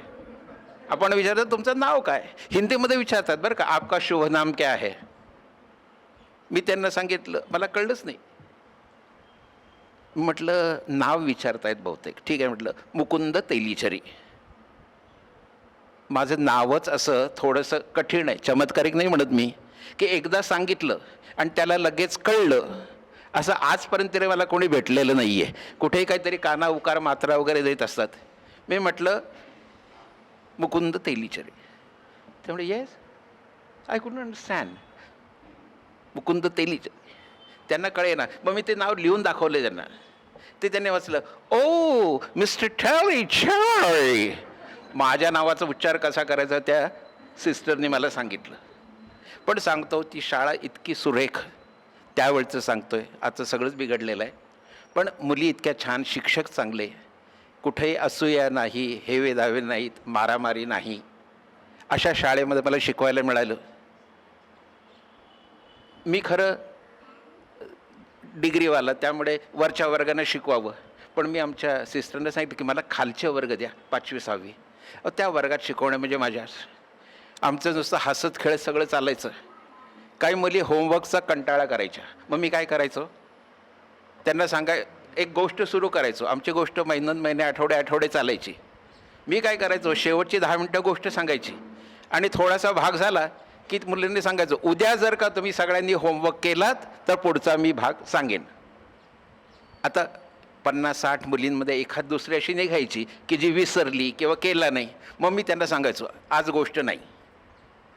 पुढं तर असं झालं, त्यांच्यापैकीच एक जी मॉनिटर होती ती सकाळी आल्या विचारायची मॅथ्सचा होमवर्क झालेला आहे का, नाही तर तुझ्यामुळे आम्हाला गोष्ट ऐकायला मिळणार नाही. म्हणून ती तिच्या मानगुटीवर बसून तिच्याकडनं ती होमवर्क करून घेणार. आणि हळूहळू त्या शाळेमध्ये मी प्रसिद्ध झालो याच्यासाठी, गोष्टीसाठी.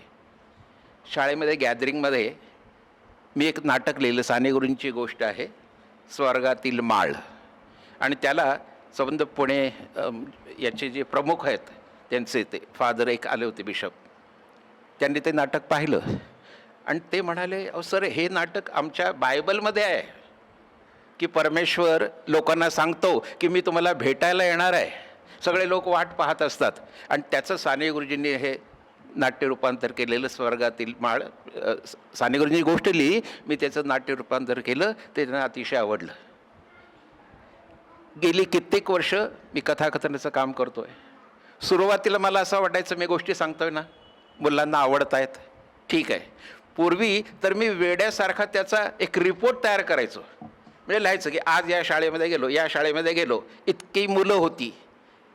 संबंध गेल्या वर्षामध्ये किती 780 कार्यक्रम झाले, एकूण 3,74,587 मुलांना गोष्टी सांगितल्या. ते सगळं नोट डाऊन करायचो. आणि एक दिवशी मी आणि राजाबाबा मंगळवेडेकर, आपल्या सगळ्यांना माहिती आहे, मी बरोबर गेलो होतो. त्यांना मोठ्या आनंदाने मी सांगितलं, बघा मी एवढं केलं. त्यांनी मला शाल जोडीचा झाडला. ते मला असं म्हणाले, तेलीजरी तुम्ही मला गोष्टी सांगता डोके मोजत बसता. आपलं काम काय, मुलांना गोष्ट सांगायचं, ठीक आहे. इदुनाथ थत्ते गरुडांनी सांगितलं जसं माझे याच्यातले आणखीन दुसरे गुरु, ते तर म्हणायचे की तेलीचरी तू गोष्ट सांगतोस, मुलांना किती त्याच्यातनं आनंद मिळतो याच्यापेक्षा तुला किती आनंद मिळतो हे जास्त महत्त्वाचं आहे. म्हटलं, मी त्यांना बाबाच म्हणायचो. ते म्हणाले, एक लक्षात ठेव, जेव्हा तू मुलांना गोष्ट सांगतोस मुलं खुश होतात, तेव्हा मुलांना किती आनंद होतो त्याच्यापेक्षा तुझा आनंद महत्त्वाचा. आणि यामुळे तुझ्या आयुष्यामध्ये एक 2-4 दिवसाची भरच पडणार आहे, लक्षात ठेवा. त्यामुळे आज माझं वय जरी झालं असलं तरी मुलांना मी चांगल्या पद्धतीने गोष्टी सांगू शकतो. गोष्टी सांगता सांगता आमच्या कथामालेमध्ये असा विचार आला, कारण शिक्षक आम्हाला विचारायचे की गोष्ट आम्हाला सांगाविषयी वाटते पण प्रभावी पद्धतीने कशी सांगायची. मग त्याच्याकडे कथाकथन तंत्र, कथांचे प्रकार वगैरे सगळे एक एक विषय वाढत गेले. राजाभाऊ मंगळवेडेकर हे याच्यातले अर्धवयू आमचे गुरु, त्यांच्या पावलावर पावलं टाकीत आम्ही मग पुढं पुस्तकावर लिहिली. पुस्तकं लिहिण्यामागे माझे गुरु म्हणजे दिलीप गरुड. मी अतिशय आळशी, माझ्याकडनं काही लिखाण व्हायचं नाही. हां, मला गोष्टी सांगायला सांगा, मी लिहायचो. पण ते म्हणायचे लिहा ना, लिहित चला. म्हटलं मला एकट्याला काही जमेल असं वाटत नाही. मग ते म्हणाले असं आपण करूया, आपण दोघं मिळून लिहूया. मग म्हटलं चालेल. आणि पुढे असं झालं की दिलीप गरुड ही शंकर जयकिशन किंवा लक्ष्मीकांत पॅरेलाल अशी जोडीच प्रसिद्ध झाली. आपण कुठेही गेलात, तुम्ही जर का माझं नाव सांगितलं तर ते गरुड कुठे असतात ते तुम्हाला विचारतील. त्यांचं नाव सांगितलं तेलीचेरी काय करतात सध्या सांगतील. त्यामुळे गेली 30-35 वर्ष आम्ही दोघंही महाराष्ट्रच नव्हे तर संबंध महाराष्ट्राच्या बाहेर सुद्धा जातो. माझं मागं सांगितलं की मी हिंदीतनं बऱ्यापैकी बोलू शकतो, इंग्रजीतनं कथा सांगू शकतो. त्यामुळे महाराष्ट्राच्या बाहेर मला जायचा योग आला. आमच्या कथामालेमध्ये मराठीतनं गोष्ट सांगणारे खूप आहेत, पण हिंदीतनं सांगा म्हटलं किंवा इंग्रजीतनं सांगा म्हटलं की त्यांची थोडीशी पंचायत होते. ते भाग्य मला लाभलं. आणि मी इतका हिंडलो, माझी अशी खात्री आहे की तुमच्यापैकी कोणीही इतका हिंडला नसेल. आणि त्याचं मुख्य कारण ही मुलांसाठी आपण छानपैकी गोष्टी सांगाव्यात, मुलांवर चांगले संस्कार करावेत. आता संस्कार थोडासा गुळगुळीत शब्द झालेला आहे. विनोबाजींना आम्ही भेटलो होतो. आमच्यापैकी एकाने त्यांना सांगितलं आम्ही कथाकथनातनं मुलांवर संस्कार करतो. ते हसले आणि त्यांनी पुन्हा आम्हाला शाल जोडीतला ठेवून दिला. ते म्हणाले, विनोबांचे शब्द आहेत, तुम्ही अलबते गलबते, तुम्ही काय मुलांवर संस्कार करणार, मुलं ही पूर्वसंस्कारितच असतात. तुम्ही मुलांवर संस्कार वगैरे करायच्या भानगडीत पडू नका. आजूबाजूला जे वाईट संस्कार होत आहेत, ज्याला आपण कुसंस्कार म्हणतो, ते होणार नाही याची खबरदारी घ्या. मुलांवर आपोआप चांगले संस्कार होतील. त्यामुळे मुलांना छान गोष्टी सांगाव्यात, त्यांचं मनोरंजन करावं.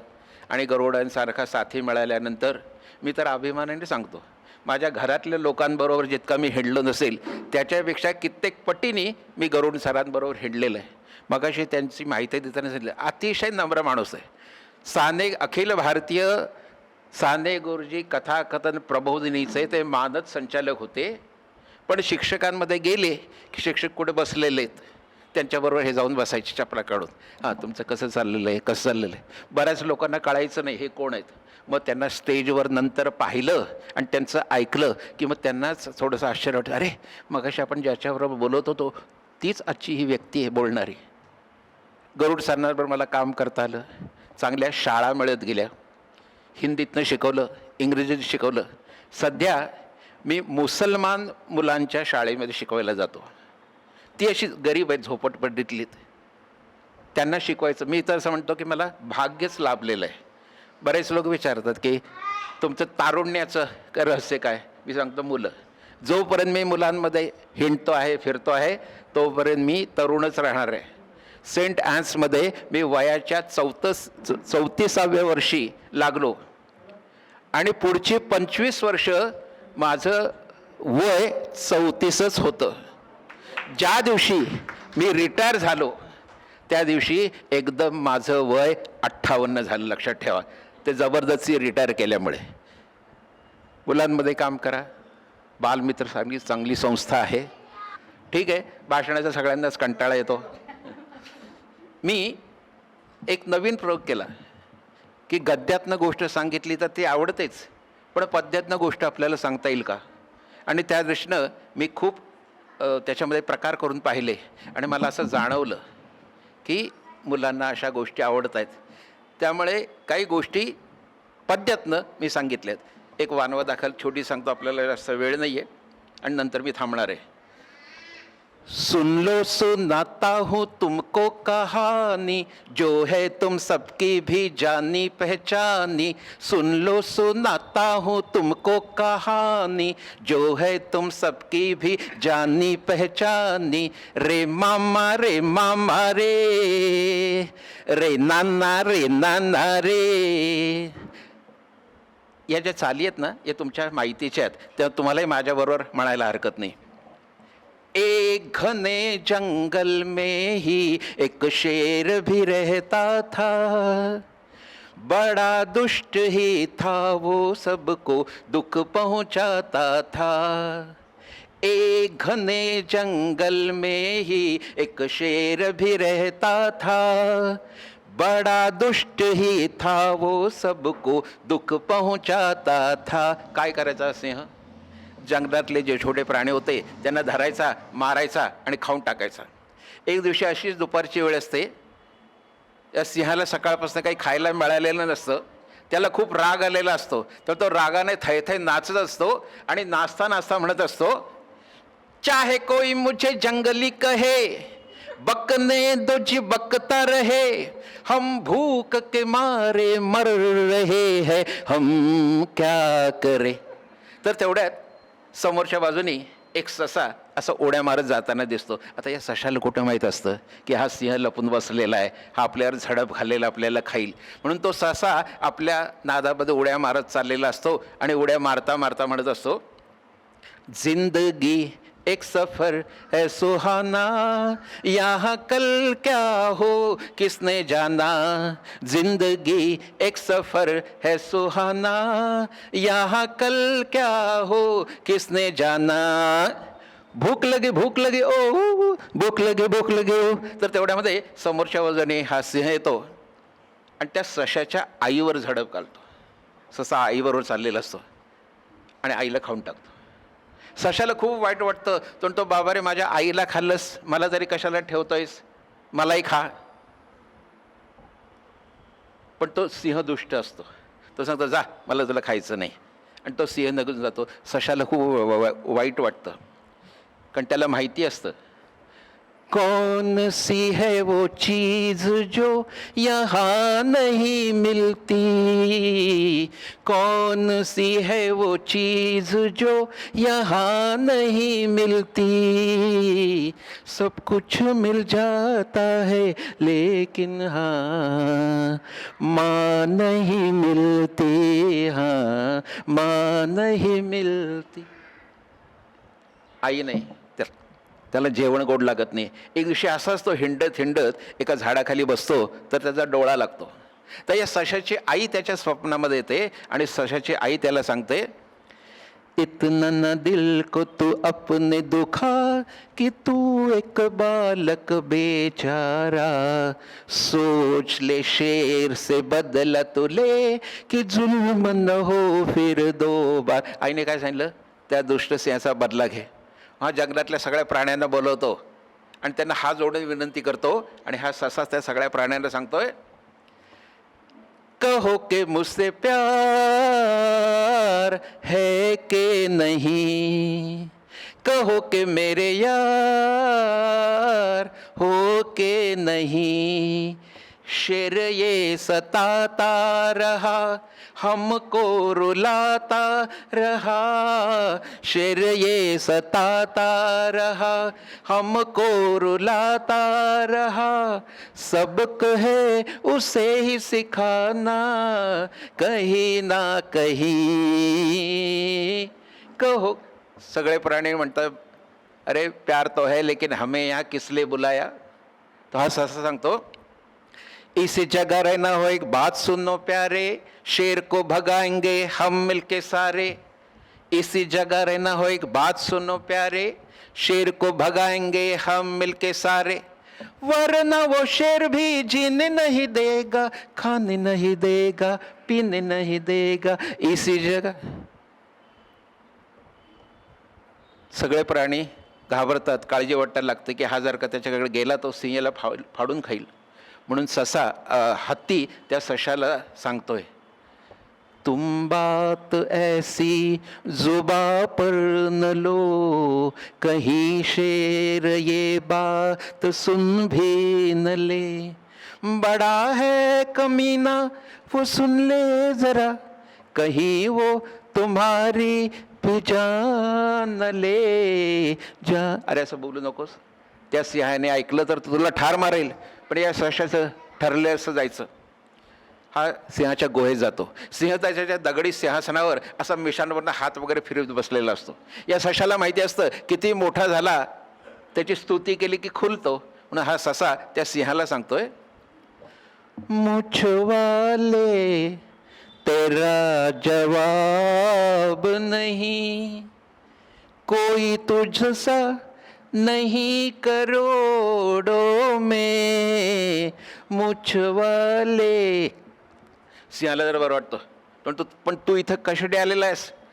तर हा असं सांगतो, इस जंगल में वहाँ पानी में वही है वही है वही एक शेर, कितना मोटा है कितना कमीना है, वही है वही है वही एक शेर. त्या दुष्ट सिंहाचं नाव ऐकल्याबरोबर या सिंहाला अतिशय राग येतो.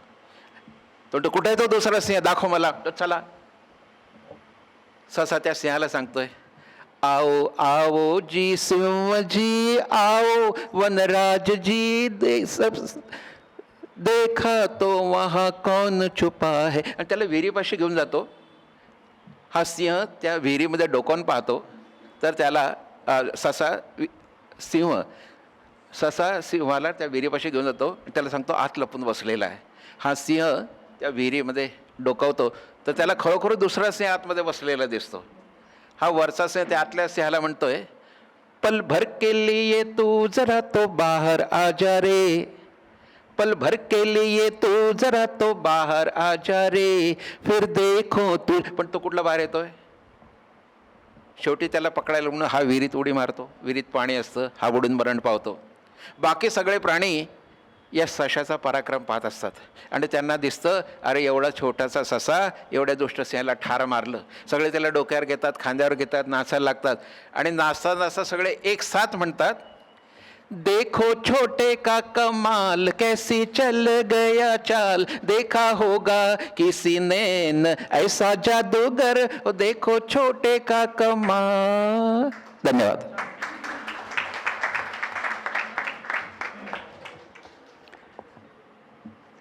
गाण्यातली गोष्ट किंवा गोष्टीतलं गाणं एक वेगळा आनंद आपल्या सगळ्यांना देऊन गेला. आपल्याला एवढा आनंद मिळतो तर बालकांना किती मिळत असेल याची आपण कल्पना करू शकतो. आणि सरांचा आवाज आणि गाणं आपण अनुभवलं.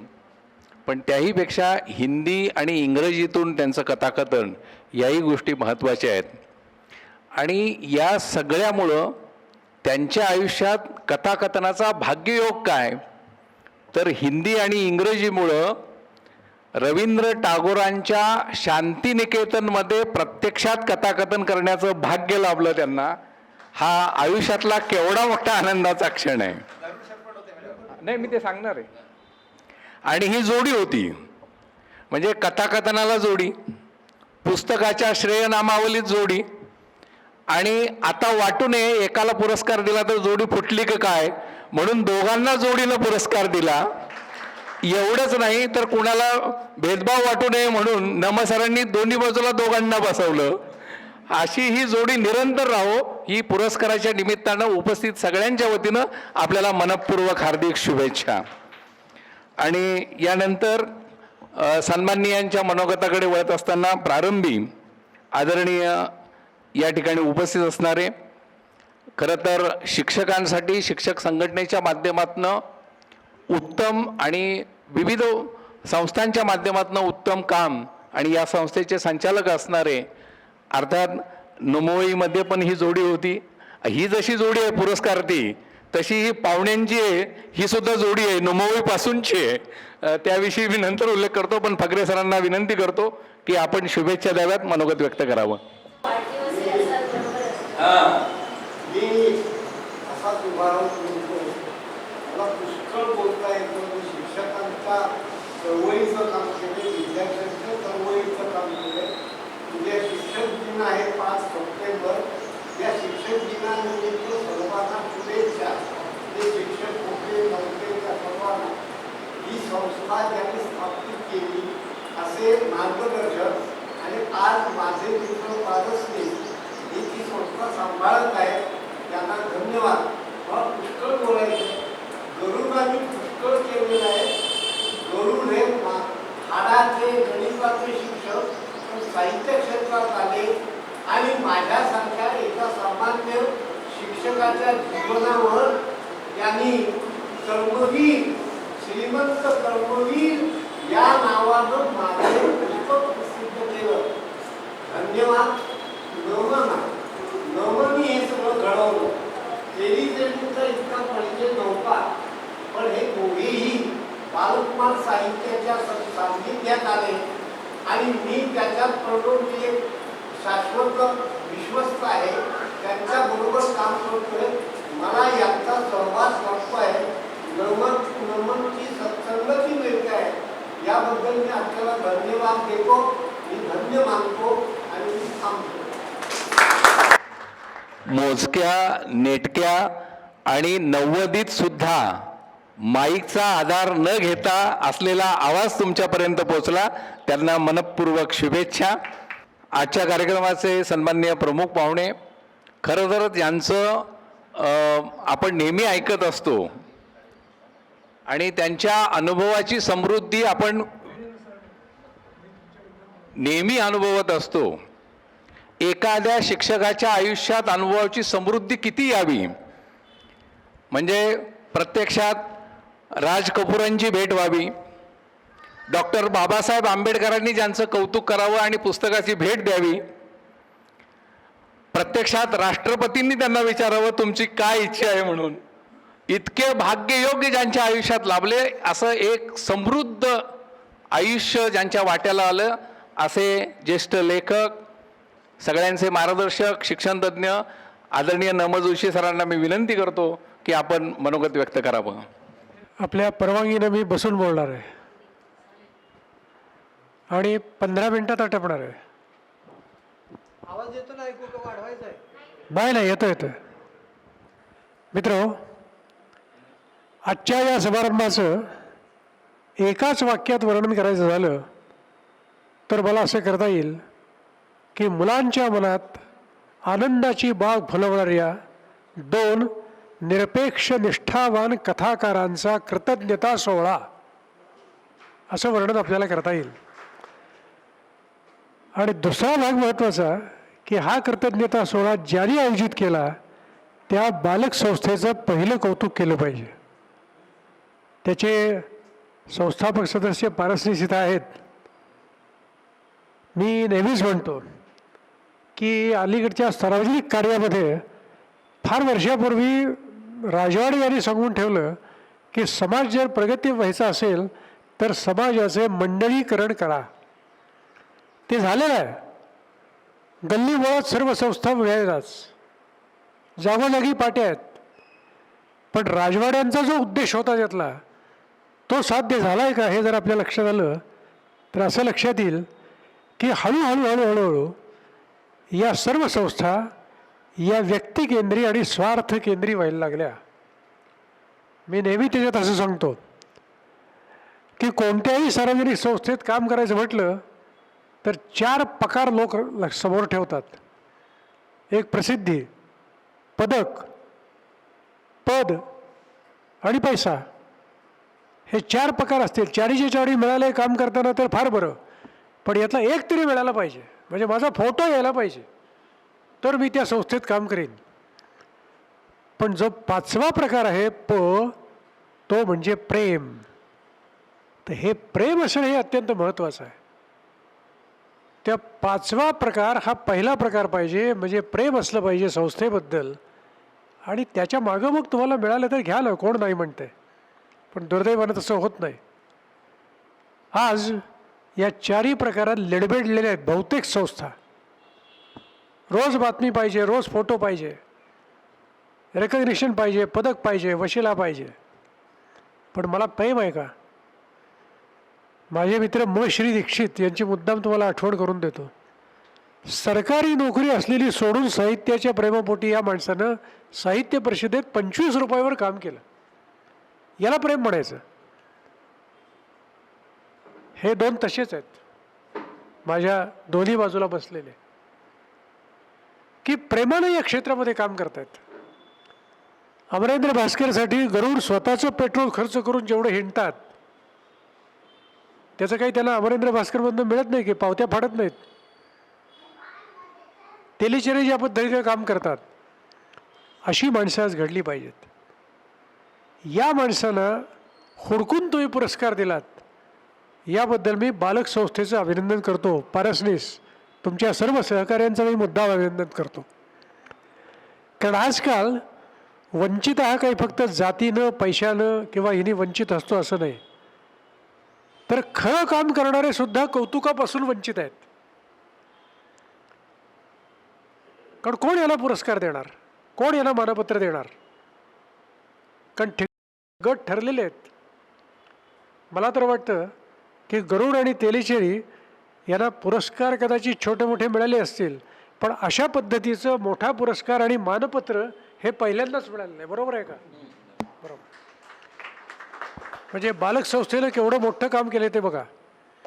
याच्यात 2 गोष्टी घडतील, की आता कदाचित त्यांना मानपत्र मिळायला सुरुवात होईल आणि त्याचं क्रेडिट बालक संस्थेला मिळेल, आणि समजा नाही मिळाले तरी आयुष्यात एकमेव मानपत्र मिळालं ते बालक संस्थेचे मिळेल, हेही क्रेडिट बालक संस्थेला मिळेल. अशा दोन्ही अर्थानं हा पुरस्कार या दोघांना अत्यंत महत्त्वाचा आहे. मित्रो, मी सुद्धा अनेक वर्ष अनेक संस्थांचं काम करतो आहे, आजही आहे. आता एक मी पंख मिटवून घेत चाललेलो आहे, निरनिराळ्या संस्था सोडत चाललो आहे. बालक संस्थेला सुद्धा सांगितलं आहे मला आता मुक्त करा. अमरेंद्र भास्करमधनं तर केव्हाच मी मुक्त झालो आहे. पण महत्त्वाची गोष्ट अशी की आजच्या समाजाची जी स्थिती आहे, मी नेहमी बोधकथा अनेक लिहिलेली आहेत, त्यातली एक गोष्ट मुद्दाम सांगतो तुम्हाला. मला आत्ता यांनी आंबेडकरांची गोष्ट सांगण्याबद्दल सांगितलेलं आहे, पण वेळ झाला तर ती सांगेन. पण त्याच्या आधी मला आत्ताच्या समाजाची स्थिती मुद्दाम सांगितली पाहिजे. एका अमेरिकन पत्रकारांचा देवावर विश्वास नव्हता. त्यांनी जाहीर करून टाकलं जगात देव नाही, आणि 40 वर्षे शंखध्वनी करून सांगत होते जगात देव नाही. ते काही एका प्रकल्पानिमित्तानं भारतात आले होते. 4 महिने भारतात होते. आडवा भारत हिंडले, दक्षिणोत्तर हिंडले, काश्मीर ते कन्याकुमारी, चांदा ते बांदा, गोवा ते गोंदिया सगळीकडे हिंडले. गल्ली हिंडले, दिल्ली हिंडले, माणसं पाहिली, जनावरं पाहिली, माणसातली जनावरं पाहिली, जनावरातली माणसं पाहिली, आणि असा सगळा अनुभव घेऊन ते अमेरिकेला आपल्या देशात परत गेले. विमानाच्या पहिल्या पायरीवर उतरल्यानंतर त्यांनी सांगितलं जगात देव आहे. तिथल्या लोकांना आश्चर्य वाटलं.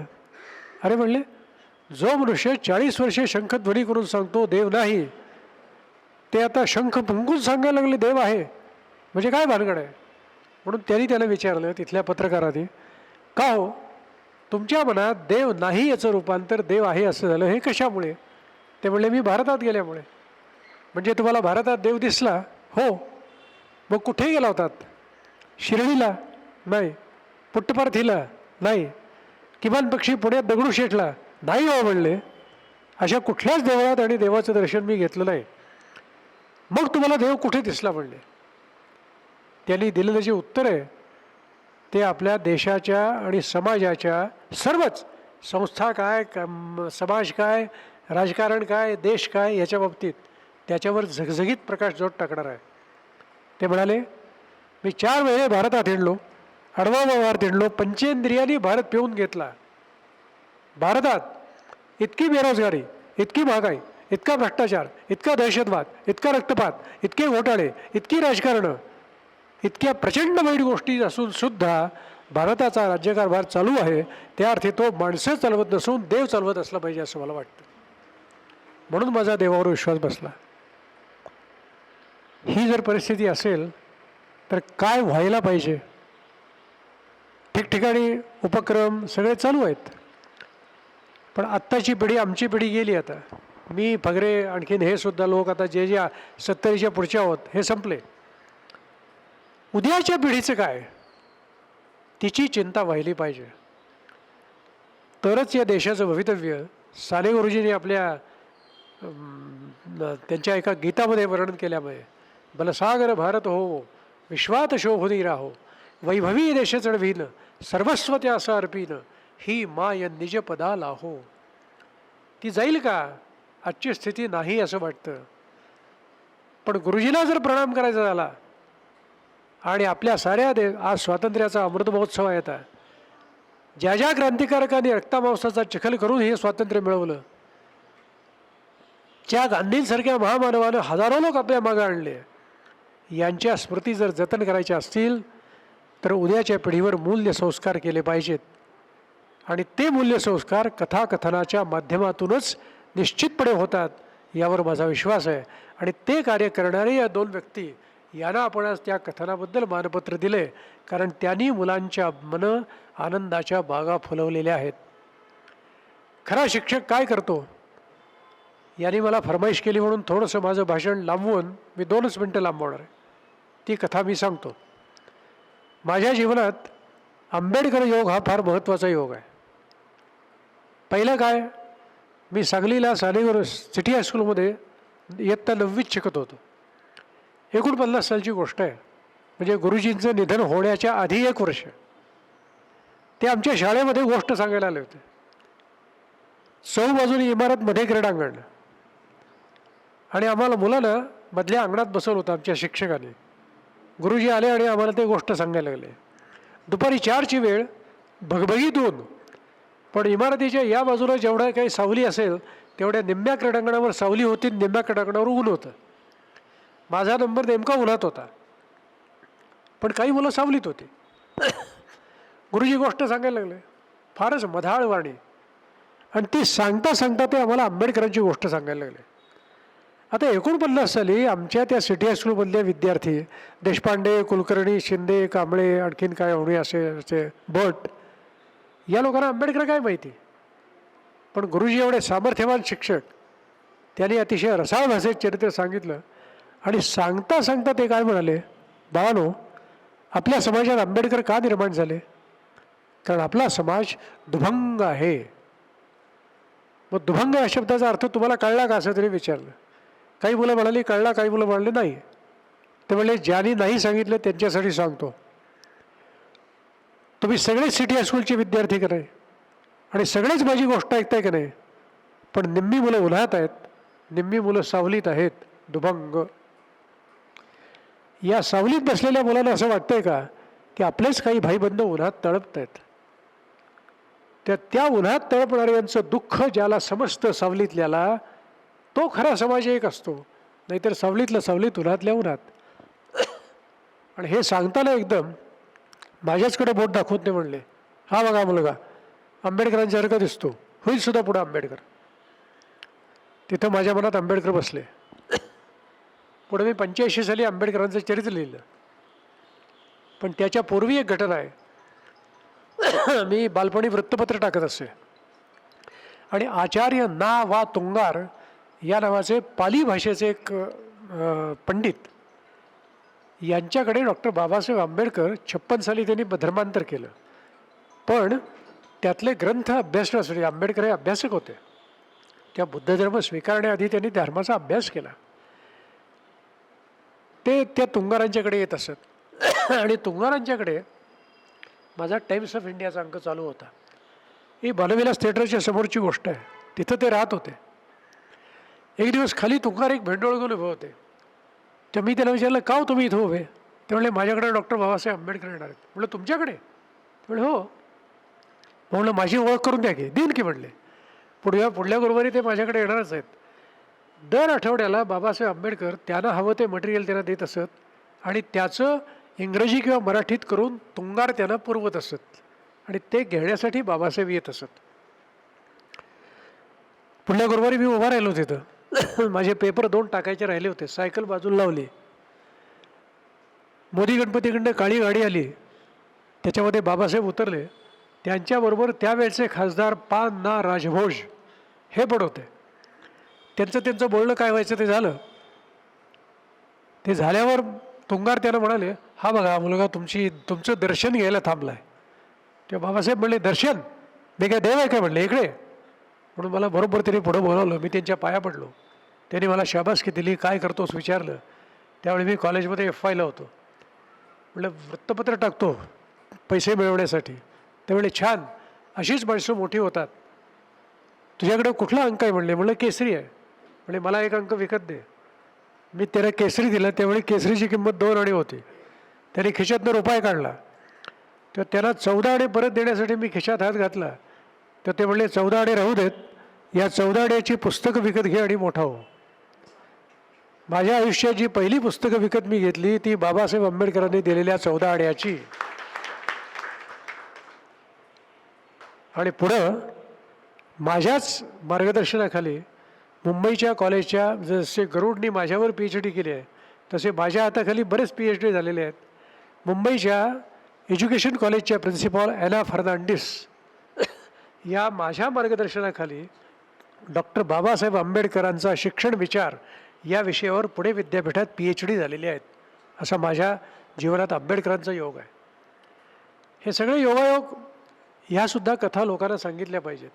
मी स्वतः का सांगत नाही तर स्वतःचंच पुराण स्वतः सांगायला कोण. माझ्या आत्मचरित्रात ते सगळं आहे.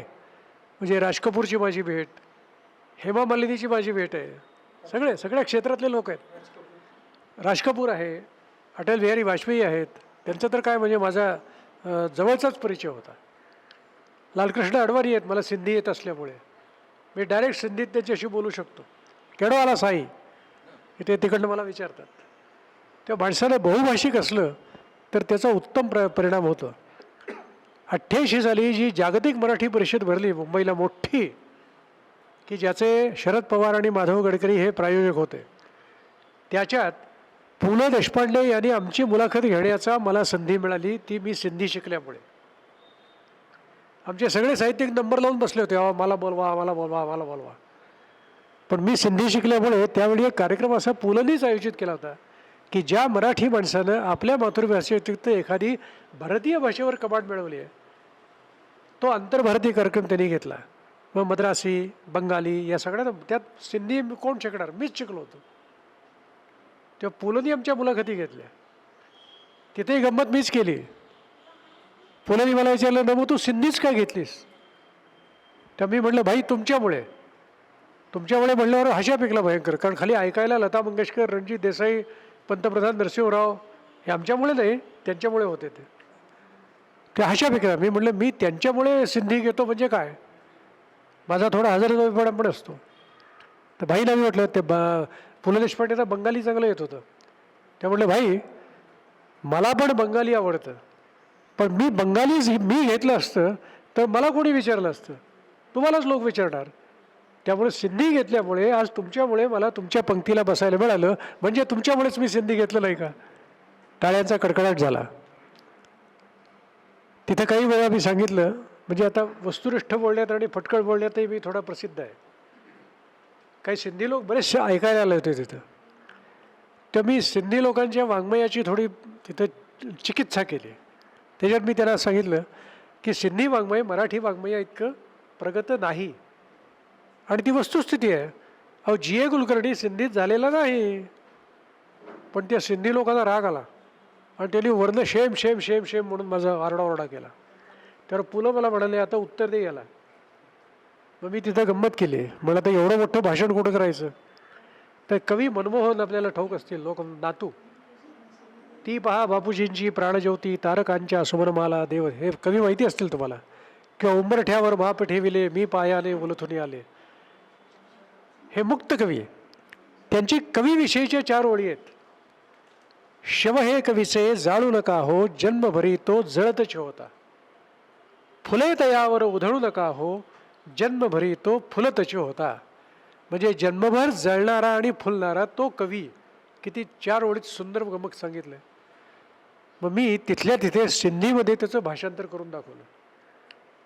लाश कवियेची छोथा जलायो, सजी जिंदगी पाण जल्योवा.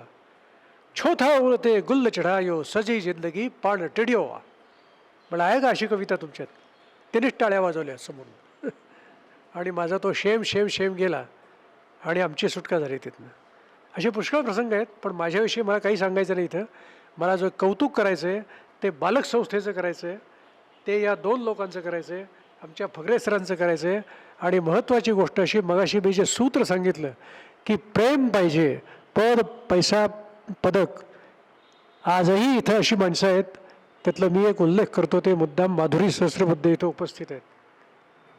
त्या नगरसेविका आहेत, खरं म्हणजे अगदी महापौरपद आणि आमदार होण्याच्या सुद्धा पात्रतेच्या आहेत.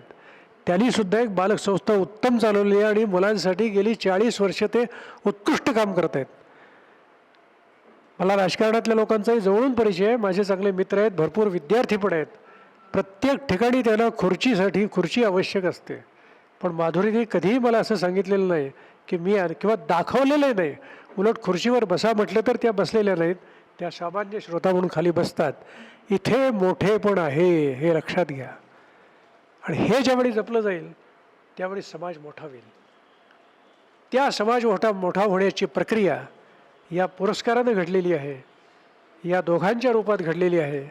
आणि ह्या मुलांच्या मनाच्या आनंदाची बाब फुलवणाऱ्या या दोघांना मी शुभेच्छा देतो. बालक संस्थेला त्यांनी हे फार मोठं काम केलेलं आहे, याबद्दल संस्थेला धन्यवाद देतो. आणि अमरेंद्र भास्करच्या संगीता बर्वे इथं आले आहेत. मी मुद्दाम असं सुचवतो की बालक संस्था आणि अमरेंद्र भास्कर मराठी बालकुमार साहित्य संस्था या दोघांनी मिळून काहीतरी उपक्रम करावेत, म्हणजे अधिक तुम्हाला हे चांगला मिळेल. आणि आमच्या माधुरीताई तर तुम्हाला त्याच्यात मार्गदर्शन करायला किंवा सहाय्य करायला नेहमीच पुढं असतील.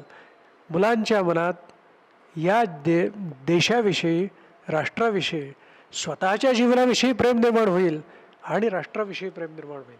असं काहीतरी जे करता आलं पाहिजे ते या पुरस्कारातून घडेल अशी इच्छा व्यक्त करतो. आणि सर्वांना शुभेच्छा देऊन, साने गुरुजींचं जे स्वप्न आहे, मी साने गुरुजींना फार मानणार आहे. म्हणजे मगाशी मी सांगितलंच, त्यांचा माझा परिचय होता चांगला. साने गुरुजींच्या श्यामच्या आईला नव्या आवृत्तीला मी प्रस्तावना आलेली आहे, केव्हा तरी सुदैवानवाचा. पहिल्या आवृत्तीला आचार्य यात्र्यांची आहे. आणि इथं जे सरस्वती ग्रंथ भांडारनी काढले, अक्षरशः हजारो प्रती त्याच्या खपलेल्या आहेत. मी त्याला साने गुरुजींच्या श्यामच्या आईला मी उपमा दिलेली आहे मातृगीता, आणि ती प्रस्तावना आहे त्याच्यामध्ये. केव्हा तरी जरूर आपण वाचा. त्यांना वंदन करतो आणि त्यांचं स्वप्न आपण सगळेजण साकार करूया अशी इच्छा व्यक्त करून थांबतो. धन्यवाद.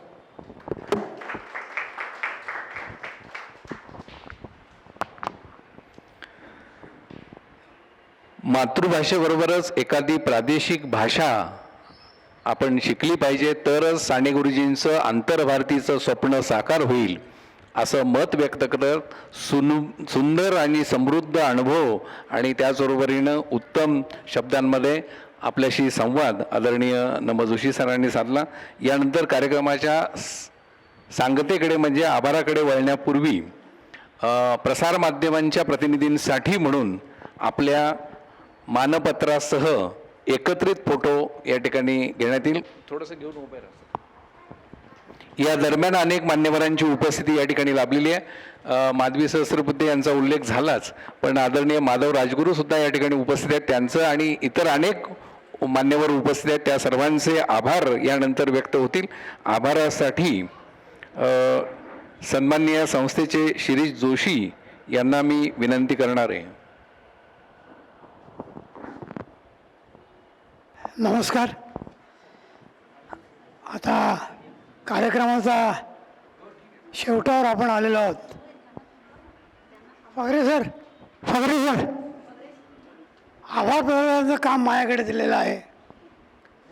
आज बालक संस्थेच्या वतीने हा कार्यक्रम आयोजित केला गेला. तत्पूर्वी एक 2-3 गोष्टींचा उल्लेख मला करावासा वाटते की या बालक संस्थेचे मान्यवर माझे गुरु पारसनीस सर यांचा नुकताच वाढदिवस झालेला आहे. तर नमोद होई सरांना मी विनंती करतो की त्यांना श्रीफळ देऊन त्यांचा सत्कार करावा.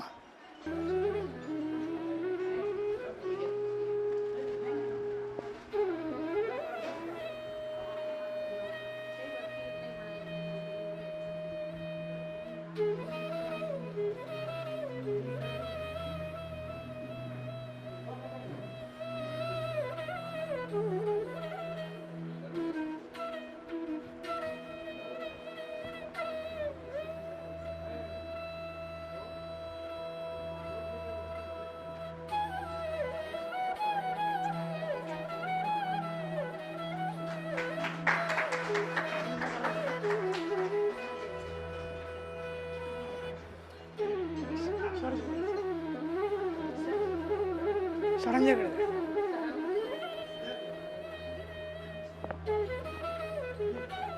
बालक संस्थेचे आमचे अध्यक्ष डॉक्टर नमो जोशी यांना श्रीफळ देऊन त्यांचा सत्कार करावा. आज या ठिकाणी डॉक्टर गरुड आणि तेलीचेरी आमच्या विनंतीस मान देऊन त्यांनी आज सत्कार स्वीकारला.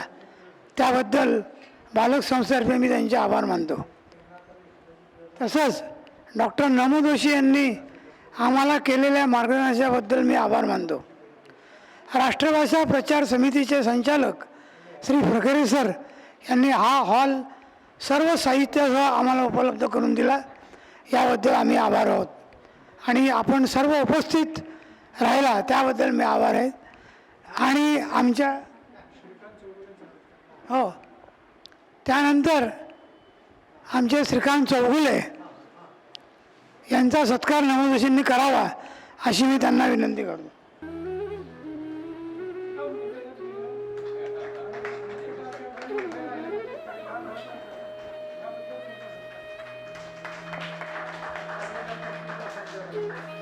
सर्व उपस्थितांचे मी स्वागत करतो आणि आभाराचं प्रदर्शनाचं काम थांबवतो. धन्यवाद.